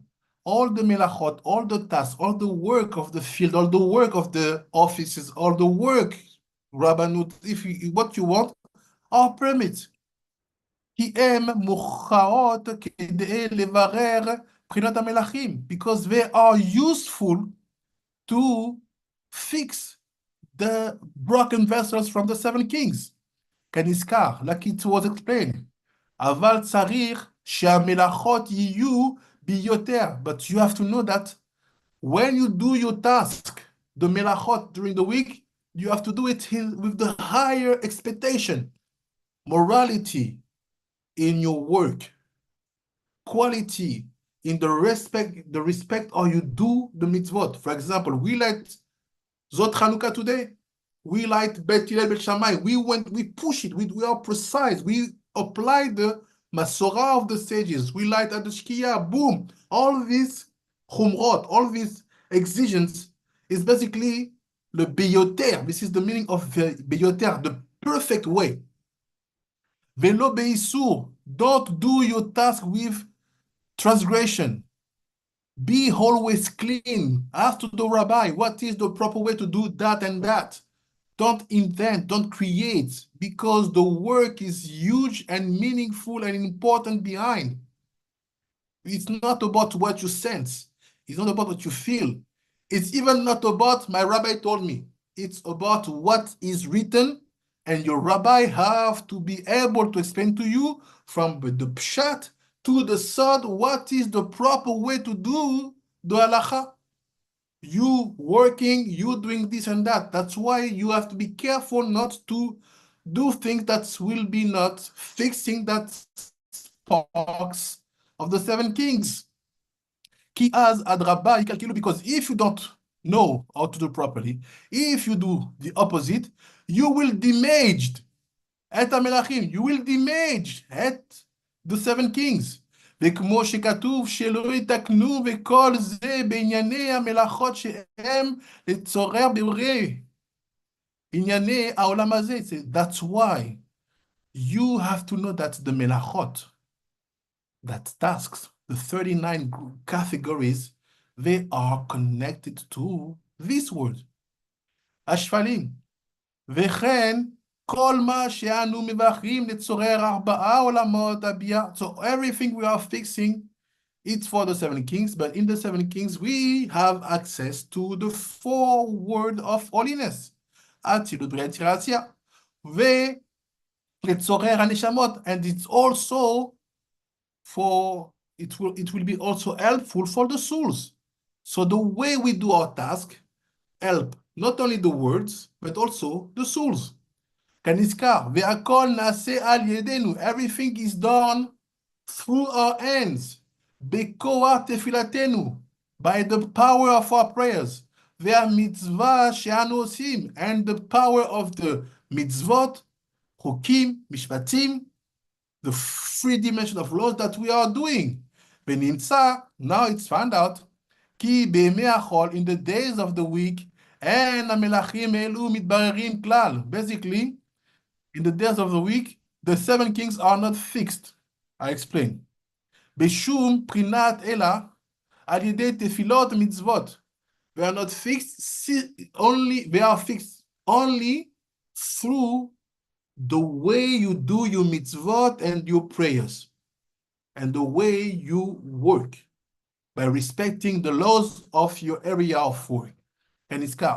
ולכן הותרו כל מלאכות לצורר בירורים הדברים. So that's why in the days of week, all the 39 foundation of מלאכות, of works, tasks, are permitted. וגם נצטוו בעשיית מצוות והתפילות כדי לברר גם בחינת הבירורים העליונים לבדם כנזכר. והנה, בוודאי שאין הבירורים המתבררים אלא על ידי התחתונים לבדם ולא על ידי העליונים, והם צריכים זה אל זה. So basically, we are working one for each other. We here and the upper world for us, we for the upper world. It's a upside down, up and down connection. זה לזה, כי העליונים צריכים למעשה התחתונים, because the upper level, they need our works. בסוד תנועות אלוהים. What is the secret of the upper world? Need our works? It's written in the Tehillim. Give strength to אלוהים.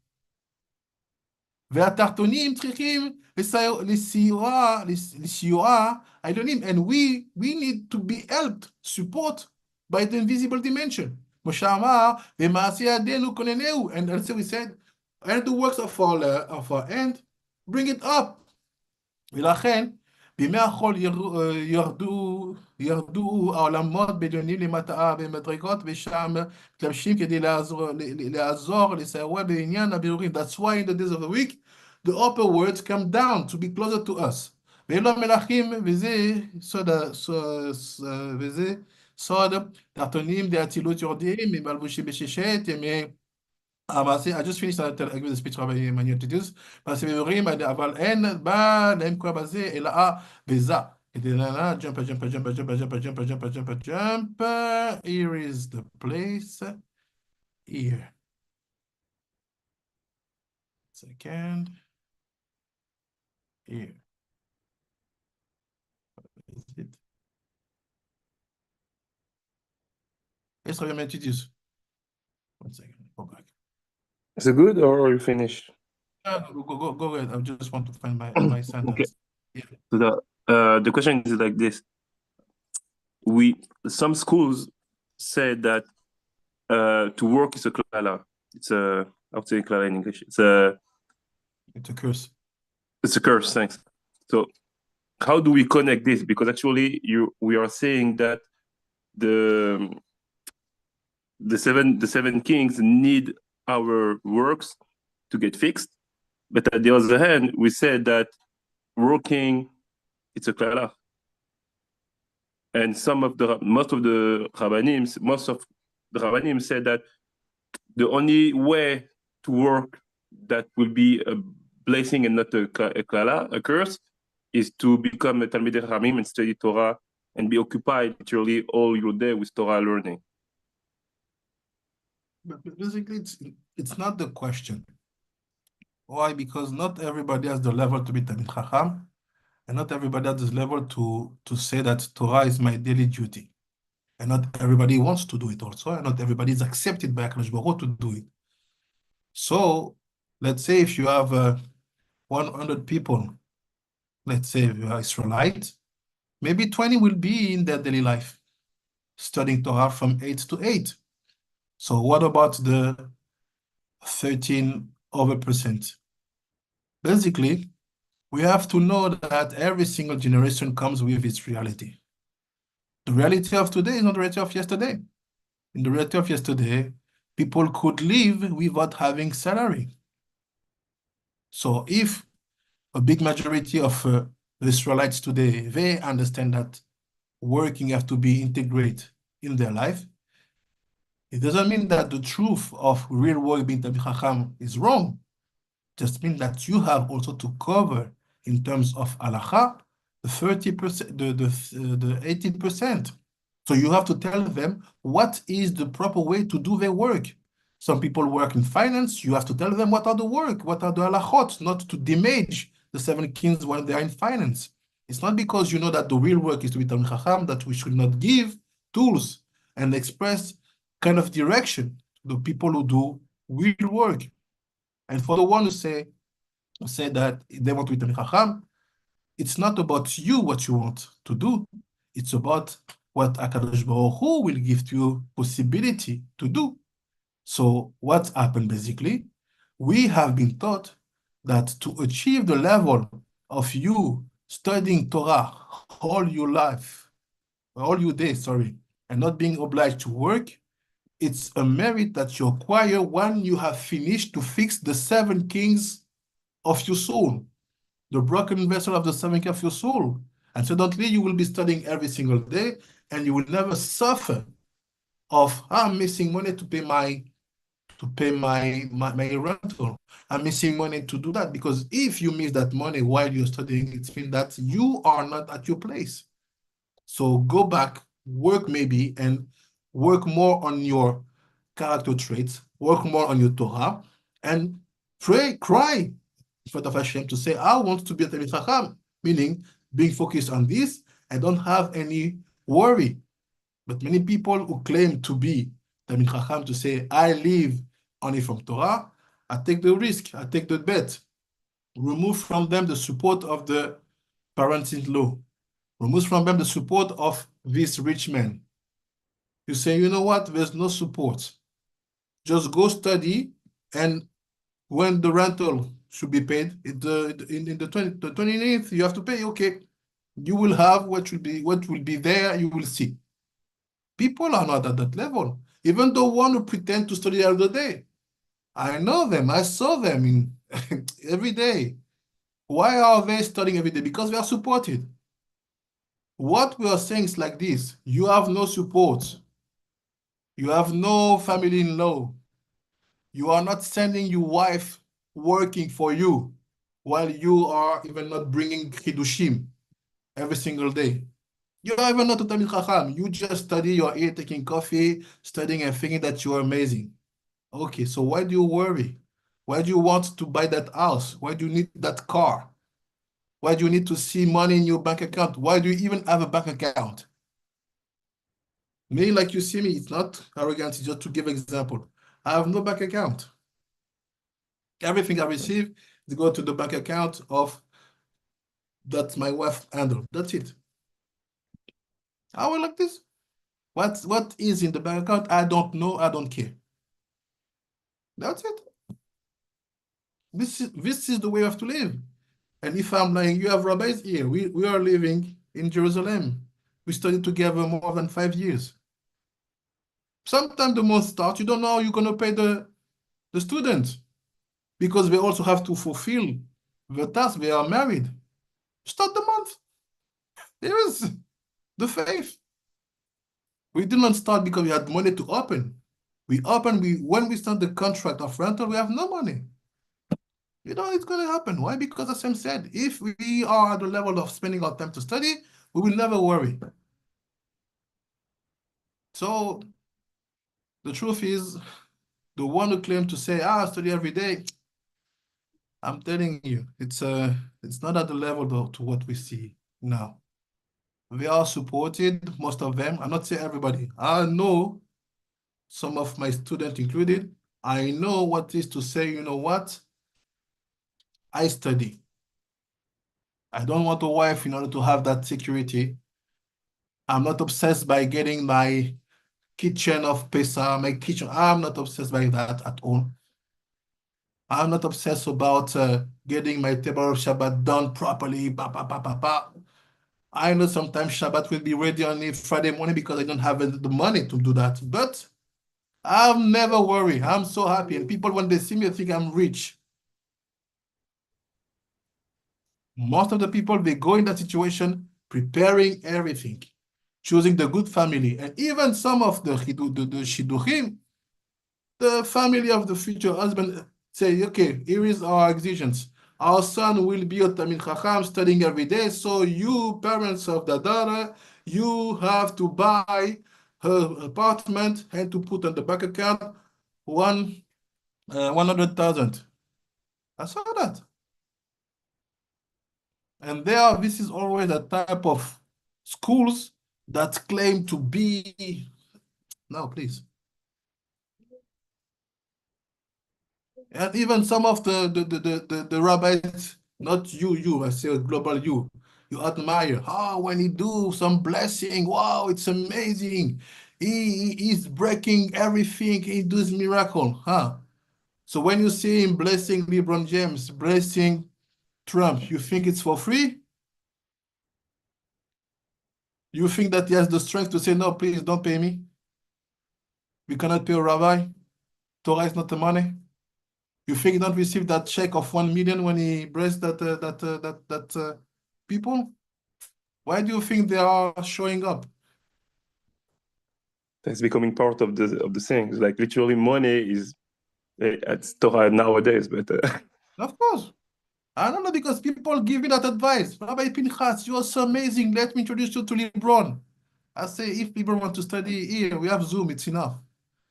Rabbi Pinchas, why don't you come in US? You will see you're going to rise up and we can make you. I say, leave me alone. People don't understand. Say, look, with what you do, Oh, every single trimester, there's always a new guy who comes and gives to me the vision.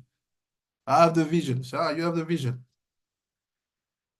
Please, you have the vision. I'm seeing Armilus on Mashab and David, Ben Yosef. It's the difference. Yeah, you come here, you bring that, we do chip chop, we saw you here, you will see, they will give. Okay. So I know how you work. And even the one who are jealous about what we are doing, they think that this is what we do. They think that when they see, oh, the chief of Africa, for sure, they are getting money from this and that, they can raise millions. Millions. All my chief rabbis, I know how they live. If I tell you the way they live, the way we live, you're gonna cry. Not you, Rabbi Emmanuel, but all the guy who's listening now. You will cry. I'm still gonna After cry. you will cry, you will say, why did I then give more time to them? Why did I give?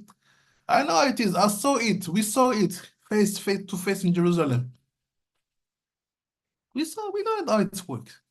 And we know the price to pay to have the power of what we are doing now, sharing limudim that no one can contest.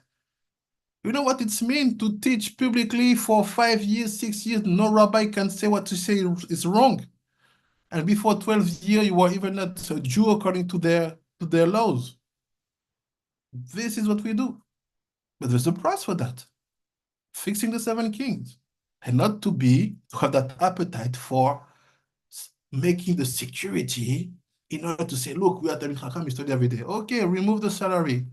We will see where the Talmid Chacham will be.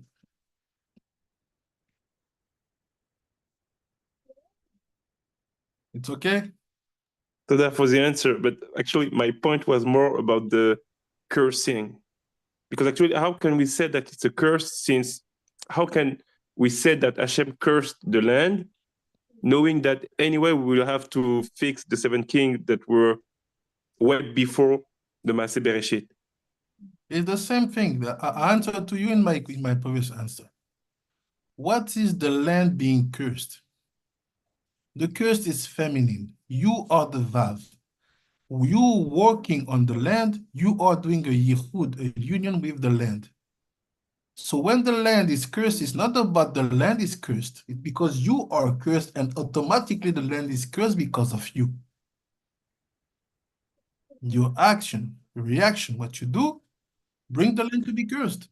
That's why it said that land with a people of Canaan who did wrong things on that land, they cursed the land. They bring the land to be cursed.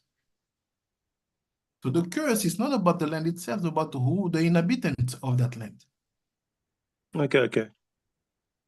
So look, what is the purpose? You're welcome. What is the purpose of we fixing the 7 kings? It's like this. Because when the 7 kings are fixed, they molidim neshamot chadashot. They create for you new souls. This is the purpose. That new souls, this is what will give you the power to bring something new in the explanation of the Torah. That new souls will come inside of you in ibur, meaning entering new souls. That new souls will help you to add something new in the lineage of fixing the 7 kings from the tribes that you are. That new souls are a must. So now you understand what the Ben Ish Chai was saying here by explaining this Gemara Betza, Maseret Betza.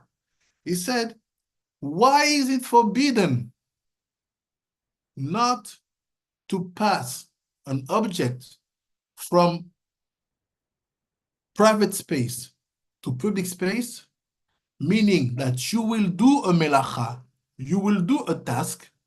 He said, because this will not will not give to you and us possibility to bring down and to give birth to new souls.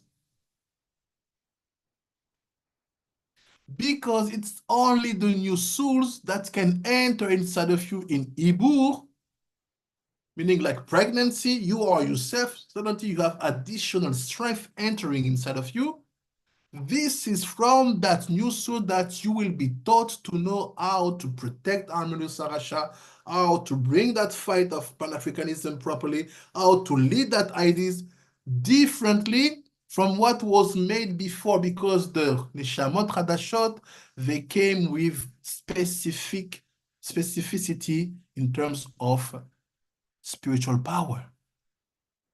So the Ben Israel give the secret. Say, look, you have to know that not to letaltel b'Shabbat, not to go over the limits of Shabbat is connected to the fact of being allowed and able to bring down and to give birth to new souls.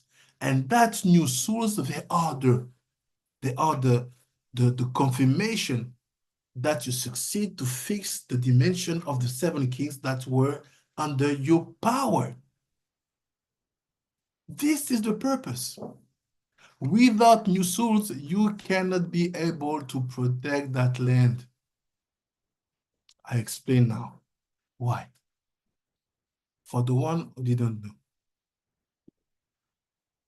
That concept of public space and private space exists.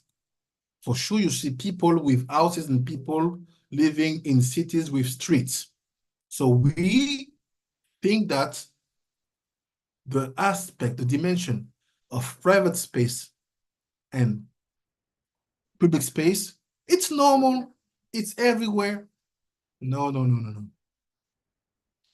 In the dimension of fixing the aspect of the 7 kings, that dimension of the public space and the private space can only be applied on Shabbat. Why? Because all the purpose of Shabbat is to know that I'm just allowed to move object from one side to another side when this is called a global private space.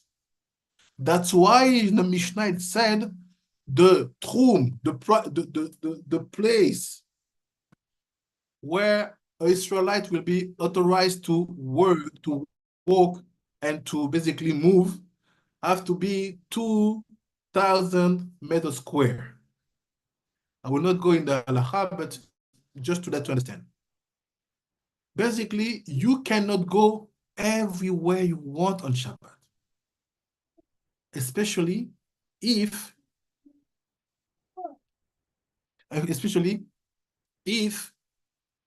that space is including private and public space.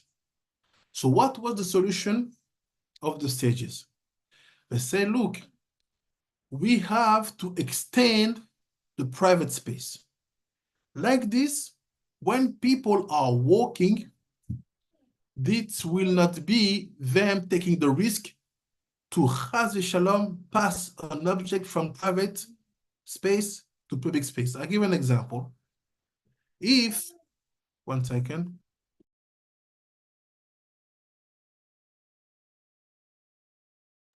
For example, if someone live in a building, you have a Israelite, non-Israelite, non-Jews, okay. And let's say you didn't made the Birkat Aeruv. There's a blessing to create a trum, a space where you are permitted to walk on Shabbat. You didn't do that. Suddenly, you have your neighbor knocking at the door, it's Shabbat. He said, neighbor, please, can you give me some salt? So you open your door, you take the salt, and give it to him, and you close the door. What you did then, it's forbidden. It's a melacha, meaning you have made a task during Shabbat. Why? Because you being in your house, you are in the private space. You're never being in front of your house. Let's say, comment on dit les couloirs en anglais? How do you say that space where? Corridor or hall. The hall or corridor?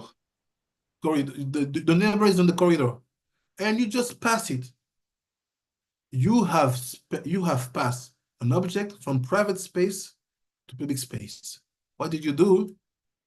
You damaged the 7 kings. What the consequences? No new soul. So what does it mean? By removing the culture of keeping Shabbat from the Bantu Israelite culture, the one who attacked us, who target our wealth, our knowledge, our leadership, they knew that by changing the calendar, we will put them away from the possibility of being renewed, from the possibility of having new strength, new mindset, new possibility to know how to face our strategy generation after generation. Meaning, 700 years, we are unable to fight back. Most of the situation when people have made conquest, you can see a maximum 200 years after the one fight back and they remove them from the lands. But we have been unable to remove them from our lands. Very simple. Why? Because we are not able to bring inside of us Neshamot Hadashot, new souls.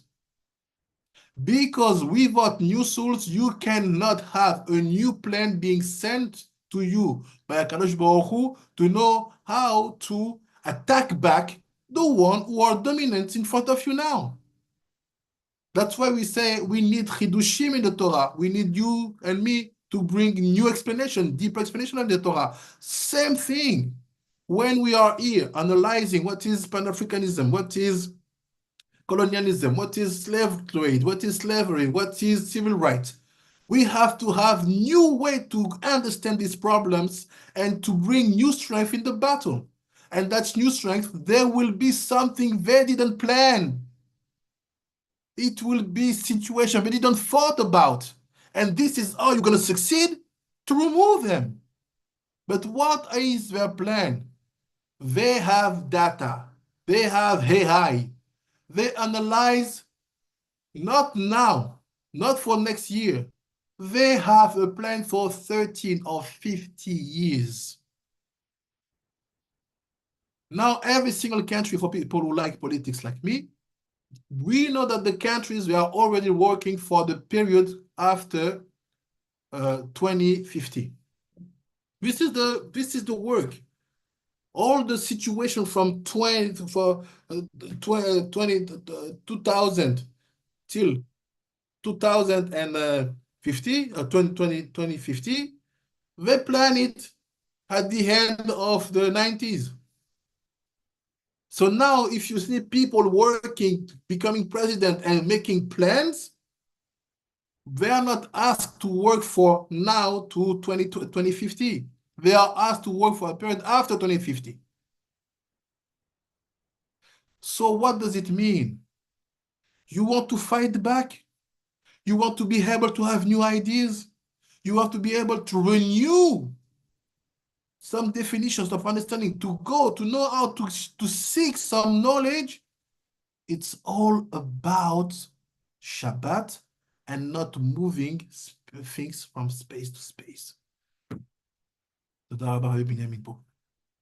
We think that Shabbat, no, Shabbat, oh, what is about Shabbat? Shabbat is everything. They are so powerful that they even change your Shabbatot. When you think that you keep Shabbat, it's not keep Shabbat. You are giving strength somewhere else. And even the way to create that space where you can walk on Shabbat, to create that space, which is an extension of private space, they change the laws. Let me show to you the proof. Today, people say like this. Let's say you live in a city. You're in Toronto, you're in New York, Paris, and you live, let's say, 1 or 2 blocks from your Beit Knesset. Let's say even 6, 7 blocks. It's like this, you know, because between your building and the Beit Knesset, there is no tchum, there is no extension of private space, you cannot carry. So what do? On Friday morning, you bring all your tools. You bring your Siddur in the Beit Knesset, you bring your Talit in the Beit Knesset, and so on. Like this, what you do on the day of Shabbat, you just walk free-handed. And with your keys, they made that belt where you connect your keys with that belt. And like this, it said it's permit, you can walk, you're not carrying. Do you, all of you, do you know that? Yes, Rabbeinu. Yes, Rabbeinu. תודה רבה. So now look,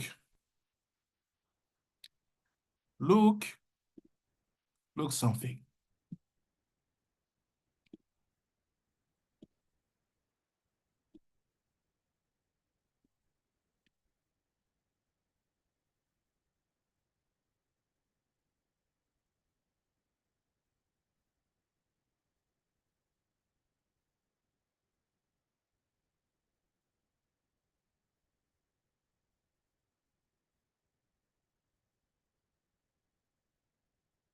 Look something, look that.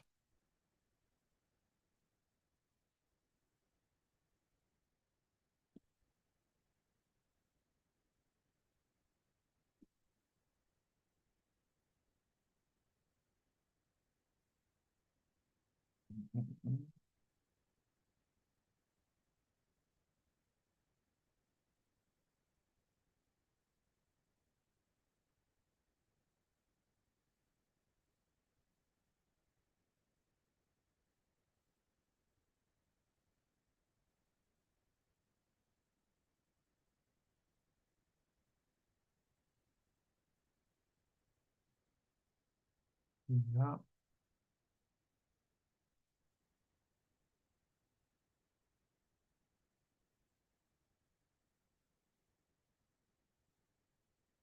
Okay.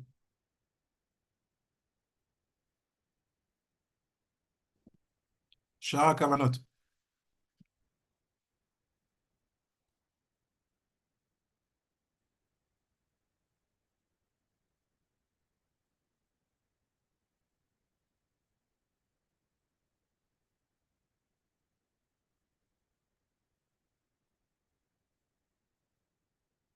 קבלת שבת.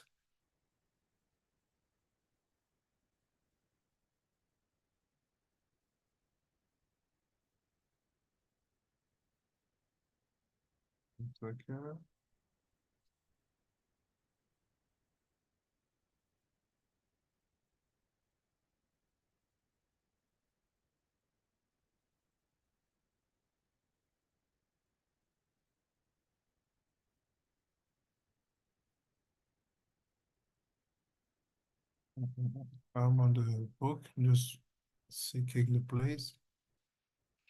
Try to start to read.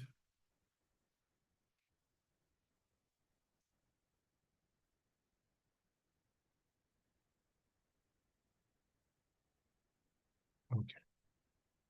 Let's see.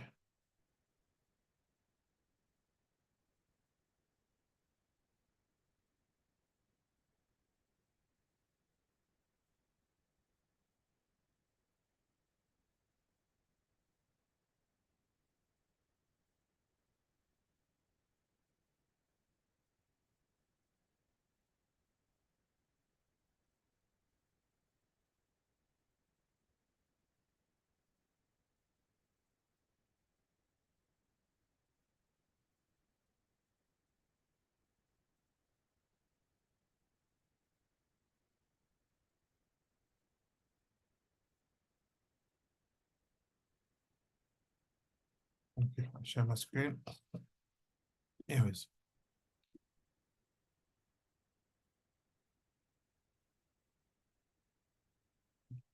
Let me know when you see my screen.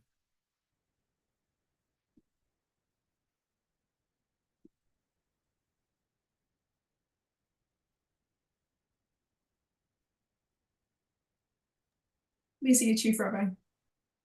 תודה רבה. So look what he said. הרי הקדוש, שאר הכוונות. He said, עניין העירוב שהיה נזהר מרוזלה לקיים מצווה זו בכל ערב שבת. So he starts straight. So I repeat, what is a eruv? It's like this. In order to avoid to pass an object from private space to public space, it's the first Mishnah of the Talmud Shabbat, Masechet Shabbat. In order to avoid that and to create a situation of transgression that has big consequences like we have seen, it's basically damaging the seven kings and not helping us to have Neshamot Chadashot, new souls. Okay. In order to avoid that, the sages, they said, we have to extend the private space. And we will finish here. It's like this. He said, Inyan Nairuv, Ayan Nizayer Morizala, Lekaya Mitzvazo Bekol Erev Shabbat. He said, first of all, you have to make your own Eruv every single Friday before Shabbat. You have to make your own Eruv. You have to make your own extension of private space. And look what Sarah Rabbi Chaim Vital.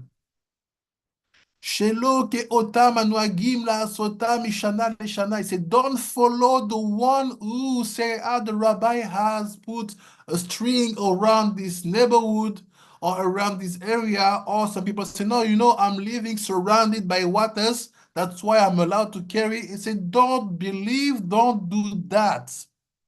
Don't do like that. People who believe on the eruv of the rabbi.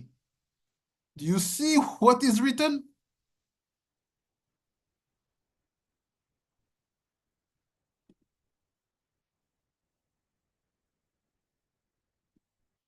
Yes, yes. So don't believe in that eruv. Don't count on it. Do your personal eruv every single Friday. Let's say, every single Yom Shishi. He said, V'kayotze baze, ve'haya ma'arev bekol erev Shabbat. So he was extending that private space every single Yom Shishi, every single 6th day of Shabbat. How did he do? 2 types of eruv. שתי מיני עירובים. עירובי חצרות, meaning the extension of the courtyard, meaning you have a building, you have a place which is a collective place. If you do your eruv there, you can basically walk in the building all the way in the building and you're okay. This is what people does generally. But he said, and a second type of eruv, because he said the eruv of connecting the courtyard, he was doing it on one bread. And another eruv, shetufo mevorot, connection of the path, of the ways on the second bread. Do you knew about that? Or not?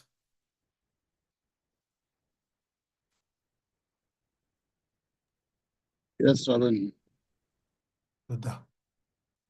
And he said, ובהלחם השני, ובסעודות ליל שבת, so on the סעודה of Shabbat Eve, היה אומר המוציא,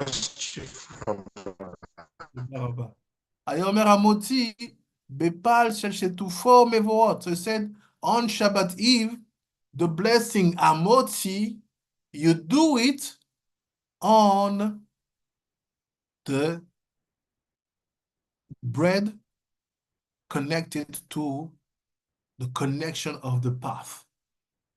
Ubeseudat shacharit, and basically the morning meal of Shabbat, he was doing the blessing Amotzi lechem min haaretz on the bread connected to the courtyards. So you have 2 types of eruv. So maybe you would say, okay, Rabbi Pinchas is getting crazy for something. I don't see what he's saying. Okay, look. He said, ואומנם בעניין סדר העירוב, בתחילה היה מברר על פת ברכת העירוב, ואומר בדין הערובה ישרה לי הפוגל לידי מבית לבית, ואחר כך היה מזכה הלחם ההוא לבני החצר על ידי אדם אחד גדול, כי בתחילה צריך שיערב לעצמו, ואחר כך יזכה לאחרים. So, בעזרת השם, צ'יף חבא ישי משה. If you have the Eruv blessing, if you can send it to me on Telegram, if you have it. I wrote it on my Siddur, but it's not really clear, but I will try to find it. Normally I have it. And also, if you can also send to me the picture of your Siddur, know about the bread position for Shabbat. Okay. Toda Rabba. So it's like this. He say you have to do that like this. You take a bread, and with that bread you do a formula. That formula, basically you take not a bread, you take two bread. Let's say this is my bread. Let me make a pause here. This is my bread for connecting the ways, the path. And this is my bread for the courtyard, making them one. Thanks to these two breads, I will extend the private space. You see like this, he said, you have to take the two breads and say the blessing and the formula. Baruch atah Hashem al mitzvat eruv. After you have some words to say, you say all these things, and when you finish, you say that blessing, it's for you. But in your building, you have to go and see someone who is wise, with who you're going to share that mitzvah.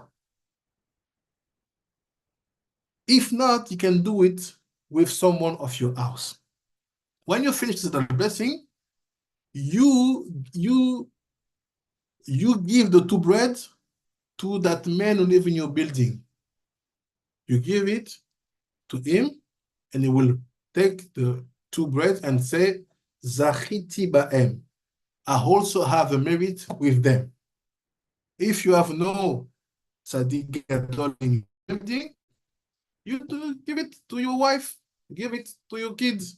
The purpose is that you have to give it to somebody else who will not be you. Basically, you made it for yourself, but to extend it to the other, someone who is not you have to be also connected to that point. Is it okay? Ken Yes, Rabin. It's okay. It's okay, Rabin. It's okay. תודה רבה, תודה רבה. Shalom, Shalom, Shalom. The blessing for the Eruv, I wrote it on my Siddur, but it took water, so one part of it went off. So I rewrite it, but in this version. So and the other picture, is it the right one that you are? Yeah. Okay. No, don't worry. We're gonna do it. So see the blessing of the Eruv, the way you do it.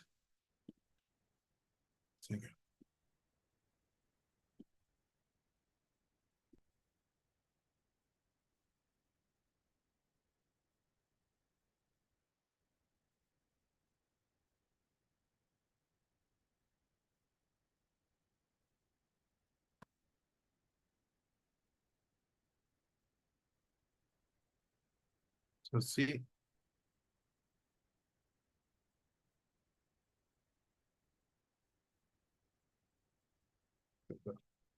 So this is the second version, but there is water. That is the shame.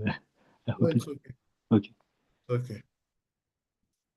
Like we said, our brothers from Nigeria, we will manage it. Manage it. Second, find it.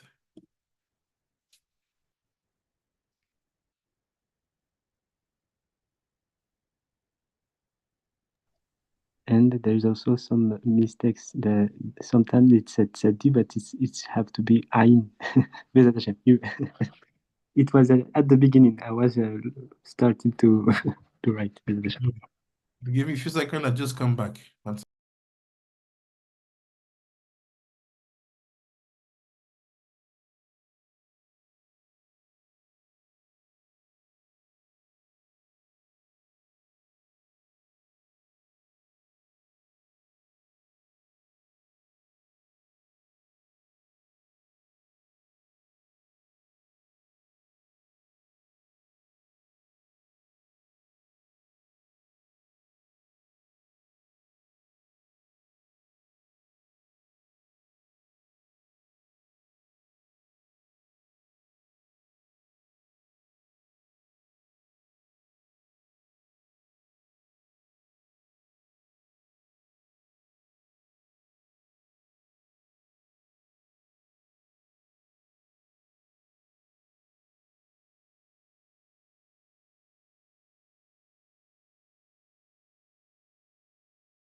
So it's like this. Okay, just get it.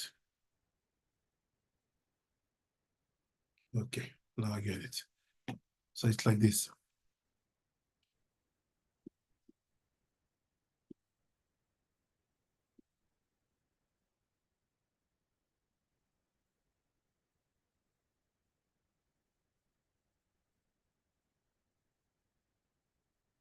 Sorry, it takes time, but so technical, I don't want to go too fast.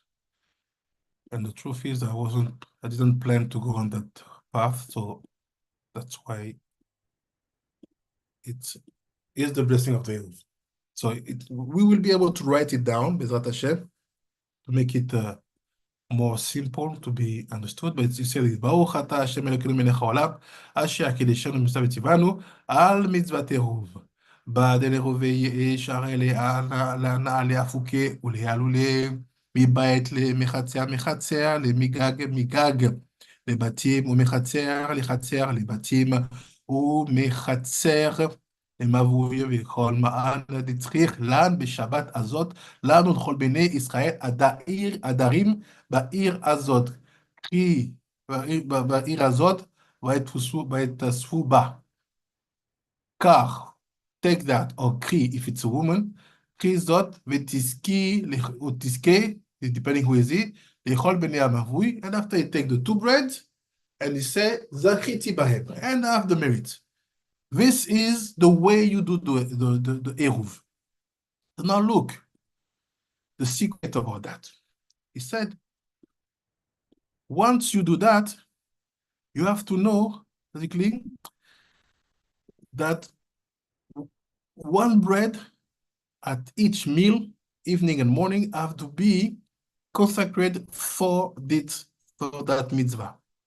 So, for example, to show to you the order of bread's positions, it's like this.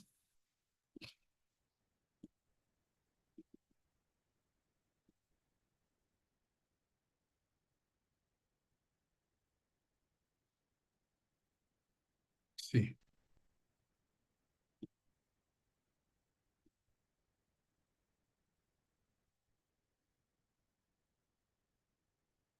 You know that we have 12 breads that we have to put. So basically what Ari Kadosh is telling you, it's like this. When you have 12 breads, you have to put them 3, and on the top of the 3 overs on the right side, and 3 on the bottom left side, and on the top of them, 3 overs. So this is the way you place the 12 bread. So where is the position of the bread of your eruv? It's here. The upper bread of the right side is the bread Yud.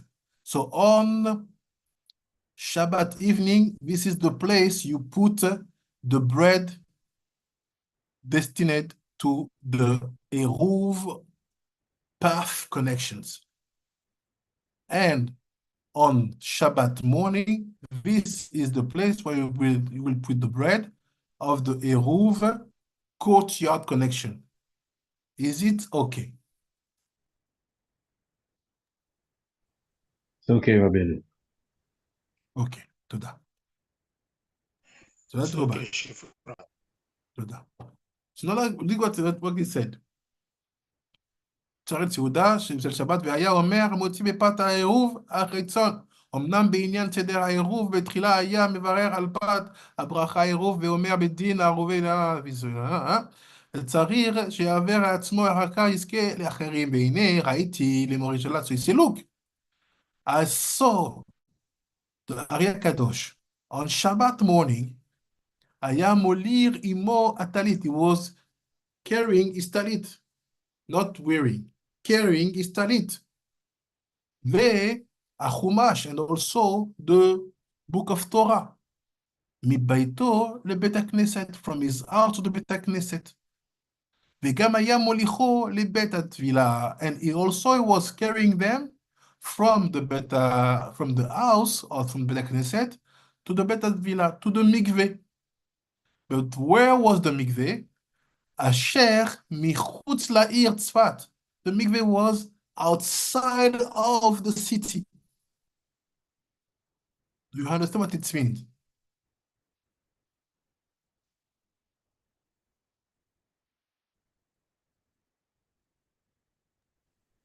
Do Yes, you understand yes. He was way beyond the tomb. Today, people tells you, look, you cannot carry your keys. You cannot carry your talit. You can carry, you don't allow even to carry your siddur from your house to the synagogue, which is 2 blocks, 3 blocks, 5 blocks, let's say 10 blocks away from your house. Why? Because they don't know about the eruv shetufei mevorot. How do we do? On the Yom Shishi, before you enter Shabbat, you have to think when you say this is the bread of the connection of the path. You have to know that I will go there and there and there and there and there on Shabbat. Every time, since you know that all these places are connected by ways and path, there's no problem for the eruv if you have planned it by doing the blessing of the eruv. For the one who knows, I know you know, but the one who don't know, is it clear for you, my language? Rabbi, you just think about the places you will walk. It's not that you will walk with the bread to mark the places that you will walk. How can I say? You do mentally the walking when you do the blessing where you're going to walk, or you physically walk? No, you just think like this. Tomorrow, Shabbat, I will go to eat with Rabbanit Mercy. She is let's say 1 hour walk.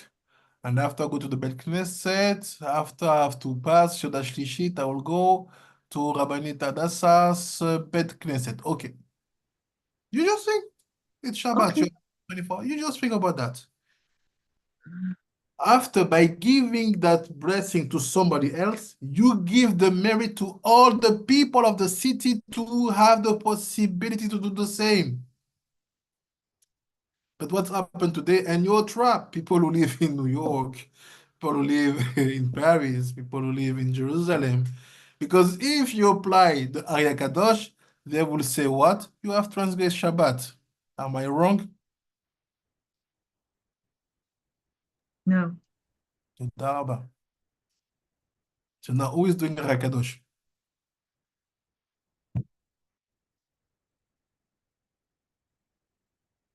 I'm asking.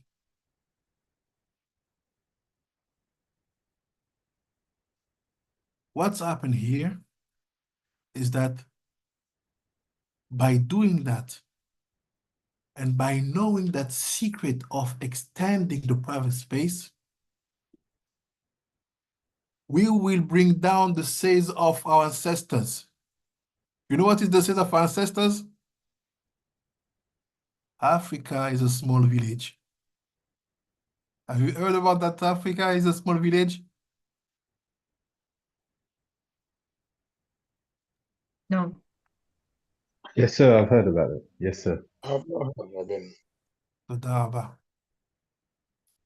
All the tribes in Africa, from Cameroon, Nigeria, Congo, South Africa, Namibia, Kenya, where you want, we have always that says that we don't know where it comes from. And even when you think about it, it's not logical. And say, Africa is a small village. What does it mean? We are talking about a continent that can swallow Europe, US, Asia, easily, it's inside. And we have in our tradition says that Africa is a small village.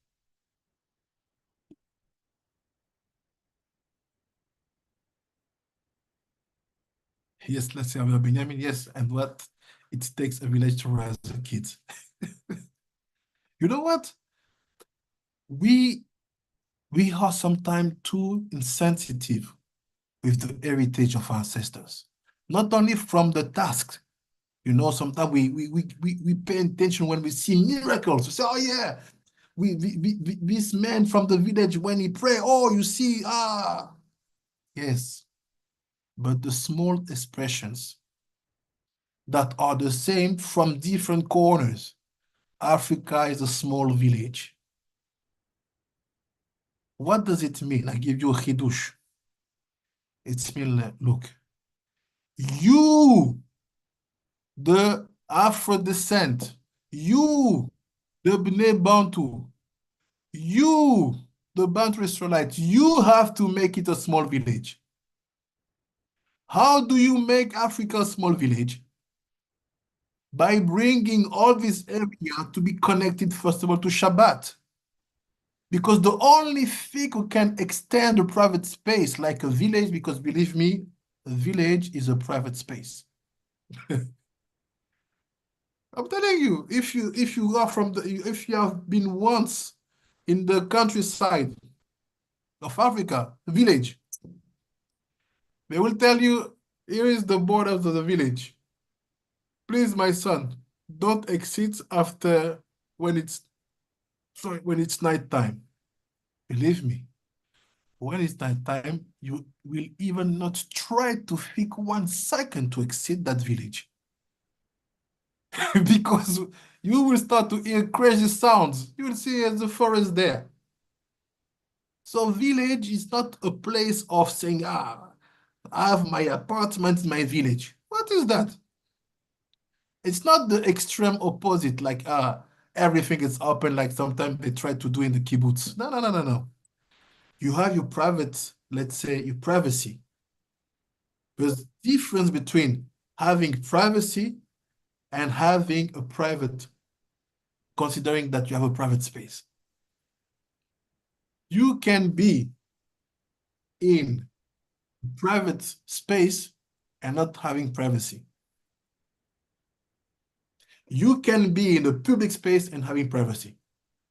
It's depending on few things. So what does it mean that we have to bring Africa to be a small village? It's all about, first of all, introducing Shabbat to be an heritage that we assume in front of everybody for ourselves and for our kids. And once we have the tools called Shabbat, we will be able to use the second level of that tools that brings us to that affirmation that we are a small village. It's the extension of the private spaces. At least we have to know that 1 day per week, Africa has that aspect of a small village. An aspect of private space being extended, because if you go to the countryside in Africa, your village will be surrounded by home. It's easy.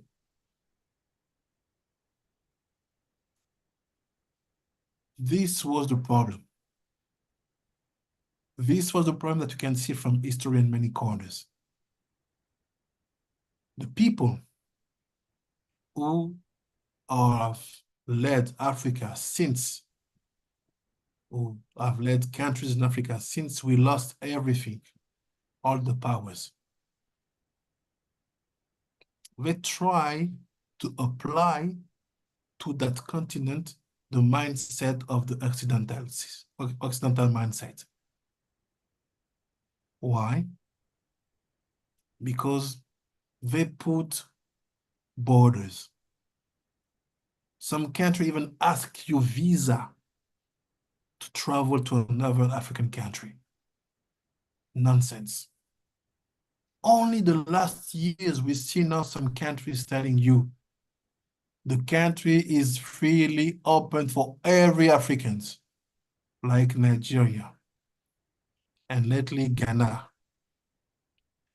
How can it be possible that Congo ask to someone from Gabon to have visa to enter? This is what we are. This is the heritage of our ancestors. We ask to Gabonese to come to us with a visa. This is where they get us. Instead of incarnating the unity, saying we are a small village, we apply the logicality of multiplicity.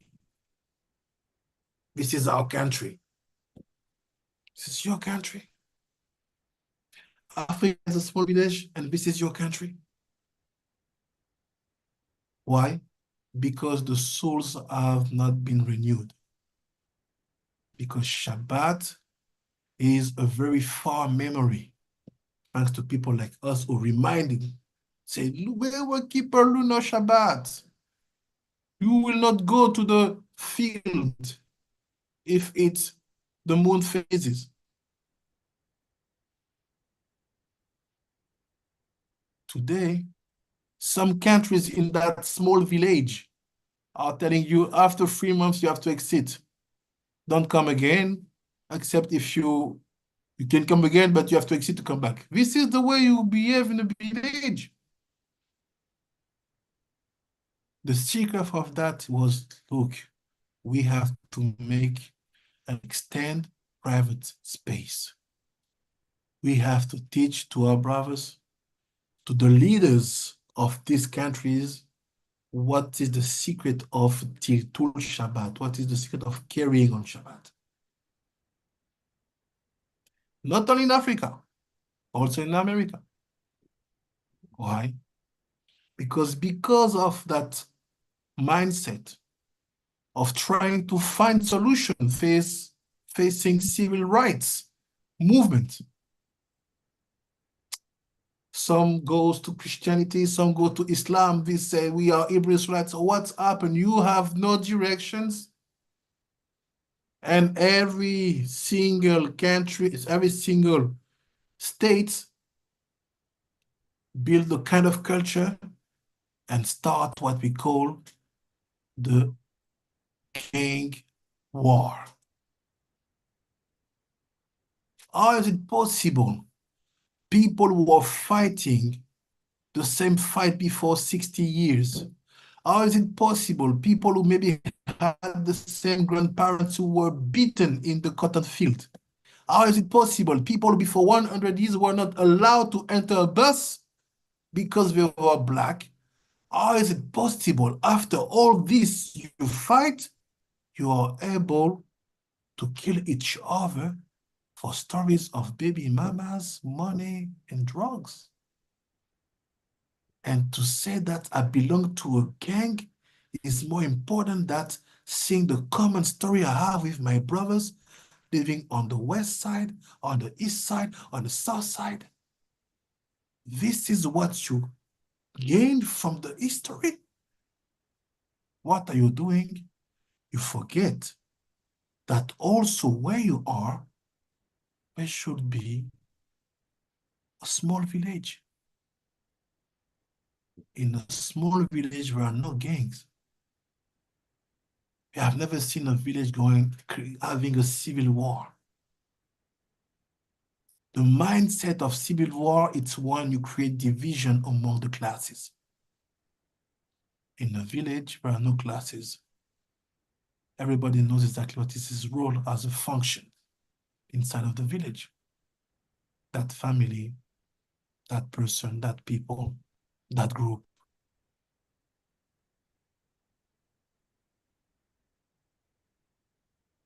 Same thing in Brazil, South America, Colombia, Cuba. How many gangs are fighting? Because of lack of Shabbat, because of forgetting what is to be a small village.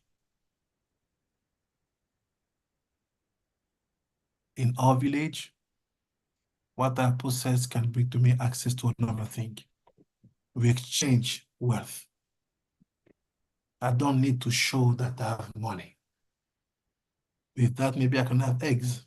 I don't need, I have to like, take it, give me eggs. It's okay. It's okay. The problem is the same. From Africa to Americas, we have forgotten that our ancestors gave to us one word: be a small village. Create extensions of private space every time, everywhere you go. Never bring divisions amongst you. Be like you are in a small village. Be like that. When you enter the village, you become a member of the family. People used to travel from far just to enter a village. What do you do when you enter the village? You have to show the mask. Some masks were like passport, because the mask was per each families to know where you're from. If you come, you say, here's the mask of my family. Okay, we know that you are really from that family. Enter the village. There's no visa, no paper for 5 years, 10 years, and after we'll be allowed to stay in the village, and after we'll be allowed to have some wealth. No, no. You enter the village, and next day you are like someone who was born in the village. The authentic village. So Bezrat Hashem. We have to know that this was the point we miss. This was, maybe we get it, but we didn't know how to incarnate, how to avoid fight. People seeing the chief rabbinate of Africa doing his work. Some people are not happy because we are Christians. Some people are not happy because we are Hebrew Israelites, some of them. Even if we try to connect to have peace. That's why I appreciate so much people like Rabbi Avdiel. Because you see, it's open, we exchange. It's a village. It's a village. I'm also exchanging with the Tsar, principal Tsar of the Hebrew Israelites in Dimona. This is exchange. A village. So Bezrat Hashem. So it wasn't my plan. I was planning to give you secret about the 7 kings or the Beged Kaparat and some things, but this will be for the French Limud. Something brought me to tell you about that. I don't know why. I believe in the Ashgachat Pratit. But I remember one I thought about my conclusion. I thought about Rabbi Emmanuel Titus. You said something before, I think, a few days on Monday. You said that the day you finish your conversion, Ezrat Hashem, you have someone who basically treat you like a Jew. Say, I look this Jew, and he didn't connect with you according to your skin color, but he saw you like a Jew because you were dressed like a Jew. Am I right? It was a story, right? Yeah. Okay. Yesterday, how did I think about you? It's like this. I was walking the Paris street, and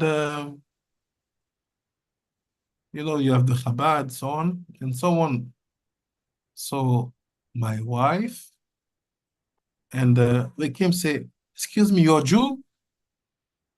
And my wife say, "I don't know." And me passing, I was working, I was in the phone making some messages for the women's class in English because I remember I was reading that message. I'm passing, I had my hat, dressed like someone from the street. And I'm saying, I say, I have to ask that question to Abba Emmanuel. What is the best? That a non-Jew recognizes you as a Jew, or that a Jew recognizes you as a Jew? Because at that moment, he didn't plan at all that maybe the husband and the father of all this family. For him, I wasn't Jew. So I was asking myself, should we be happy not to be treated like black when we are dressed like Jew? Or should we be sad not being recognized as a Jew when we are dressed like random people? I don't say that I have the question or the answer. I'm just saying that this is the problem of the mindset of not being a small village. Because in the village, everybody knows everybody. There's no question of the way you are dressed or the way basically you look, because sometimes you have that Jewish face, and you say, yeah, Rabbi Emmanuel, yes. If I can give an answer, not saying that it's the right one, but I think it's a little bit like people who are part of the gang. They say literally that how they make the difference between a black and a black gangster, literally. They say it's because we are carrying some codes, literally. It's like the guy is looking, actually, is like chasing himself, but on another person. So it's the thing. It means like if we have the code of Jews, today is like the dress, etc. But I'm going way further than that. Like if you have the moral, how you act, how you literally behave, etc. So the thing is like we should be recognized as Jew, no matter who is watching us. Literally, it would be like to be black. You can, no matter where you are, they're gonna say this guy is black because they see the melanin, right? But it's supposed to be the same thing for the Jewish stuff inside us. Let's say if we see no matter the color of the guy, if somebody see another guy wise, calm, etc., you're gonna say, oh, this guy is like a wise person. So it should be the same thing for a Jew. It's like, okay, this guy is a Jew, even if he's dressed like a gangster, whatever, or like a Jew or like a nobody. If this person has the code, is supposed to be recognized as such. I think personally. This was my thought also. I said, so we have a problem here. We have a problem because we brought so down the definition of what is to be a Ben Israel that today it became something that's very external. It means that, okay, I said, look, maybe I can sit here 1 hour, because I think they were asking people if they want to light the Hanukkah, small Hanukkah. I'll say, can I maybe sit here 1 hour and no one will come to talk with me. And you know me, I tried. That's why I had time to make some answers to the women's group. I sat there waiting if maybe one. But sometimes you have to judge positively, like a fruit. So maybe when you pass, it's hard. No, you stay. I stayed, doing a thing. I said, no, it's not enough. Let me help them. But I call a friend in Israel, not to talk Hebrew. And I know that they will sense it. And my Hebrew is not a Hebrew of someone who is trying to fix something. They heard. Someone, look, but you see, even with that information, no one came to say, do you want to light? Even if I would say, no, I didn't, I've already lighted. But I said, what's wrong here? Should we be happy of being defined like Jew by non-Jew? Or should we be sad not be defined by Jews as a Jew because of external aspects? I don't know the final answer. What I know is like, we have to keep that mindset of small village. We have to know that once you're in the village, you're in the village. And the code should not be based on the external appearance. The code should be based on the behavior. Seeing you going outside, receiving Shabbat, coming home when the Knesset, okay, why is going to the field facing west? Why is that? This is from our village. So Bezrat Hashem, may we be able to do the mitzvah of Eruv, may we be able to understand the level of fixing the 7 kings. Yes, Rabbi Mentitus. I think just to add something, I think we should bear in mind that nowadays Jews had the culture of or Arabs culture or Occidental culture. So it means literally, even if they doesn't realize it, for us, it's like black people are at the bottom and Jews are at the top. So when they saw a black guy, even if he's dressed like them, they're gonna have some hesitation to come anyway. Yes. And this is a big difference between actually other people and black people. I mean, black people are known from this point that they welcome everybody, and we share everything with everybody. So maybe we still have this midah that is a good one. So this is a wonderful conclusion. I think that we should maybe if we have to give a definition to that, this is called the small village mindset. And when you have that, basically when I say that, I understand that I'm not from the village. They make me understand that you're not from the village. And we don't want you to be from that village, but it's another question. Is there any question before we say Chanukah Sameach, Zot Chanukah? Is there any question?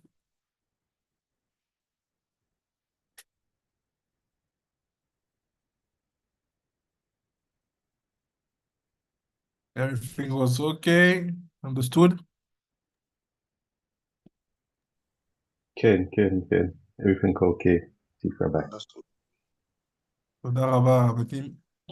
Hashem, keep in mind that if you have any question, feel free to ask them in the Chief Rabbinate group, or the people who want to have more information about the connection between Torah and Bantu Israelite heritage. You have the Eliezer program group, so don't hesitate to join that group and to ask all your questions, any type of question that you may have. We have the group working very good in the French division. So I will also that I hope also that the the English one will be working, useful for you. Hanukkah Sameach, this is the 8th candle. So to all the Americans, enjoy your last lightning. Know that this is Hanukkah. All the purpose of Hanukkah is to arrive to that 8th day. So when you light, think about all the intention we have. And today we had that intention, the fact that we have to be in the heritage of our ancestors by remembering the words they gave to us, being a small village, being connected, being open to the others, and remembering Shabbat and the Eruv of Shabbat. Baruch Adonai Olam, Amen ve'amen, Toda Rabba, Rabbi Benjamin. Amen. Amen. Amen, amen. Chazak u'baruch. Amen. Thank you. תודה רבה רבי מיכל שלווה, תודה רבה רבי משה וולף, תודה רבה רבי עמנואל טיטוס, תודה רבה רבי עדן, תודה רבה צ'יף רבי נתן חנן נעשה, תודה רבה צ'יף רבי קיש, תודה רבה רבה. תודה רבה רבנית נטליה, תודה רבה רבי זוקו, תודה רבה לכולם, תודה רבה רבי קצ'וקו, תודה רבה רבי קטרין, תודה רבה רבי בנג'מין, תודה רבה לכולם. See you tomorrow for the French limud. We will have to make chidushim, so we'll have other topic, but same text. לילה טוב, חנוכה שמח.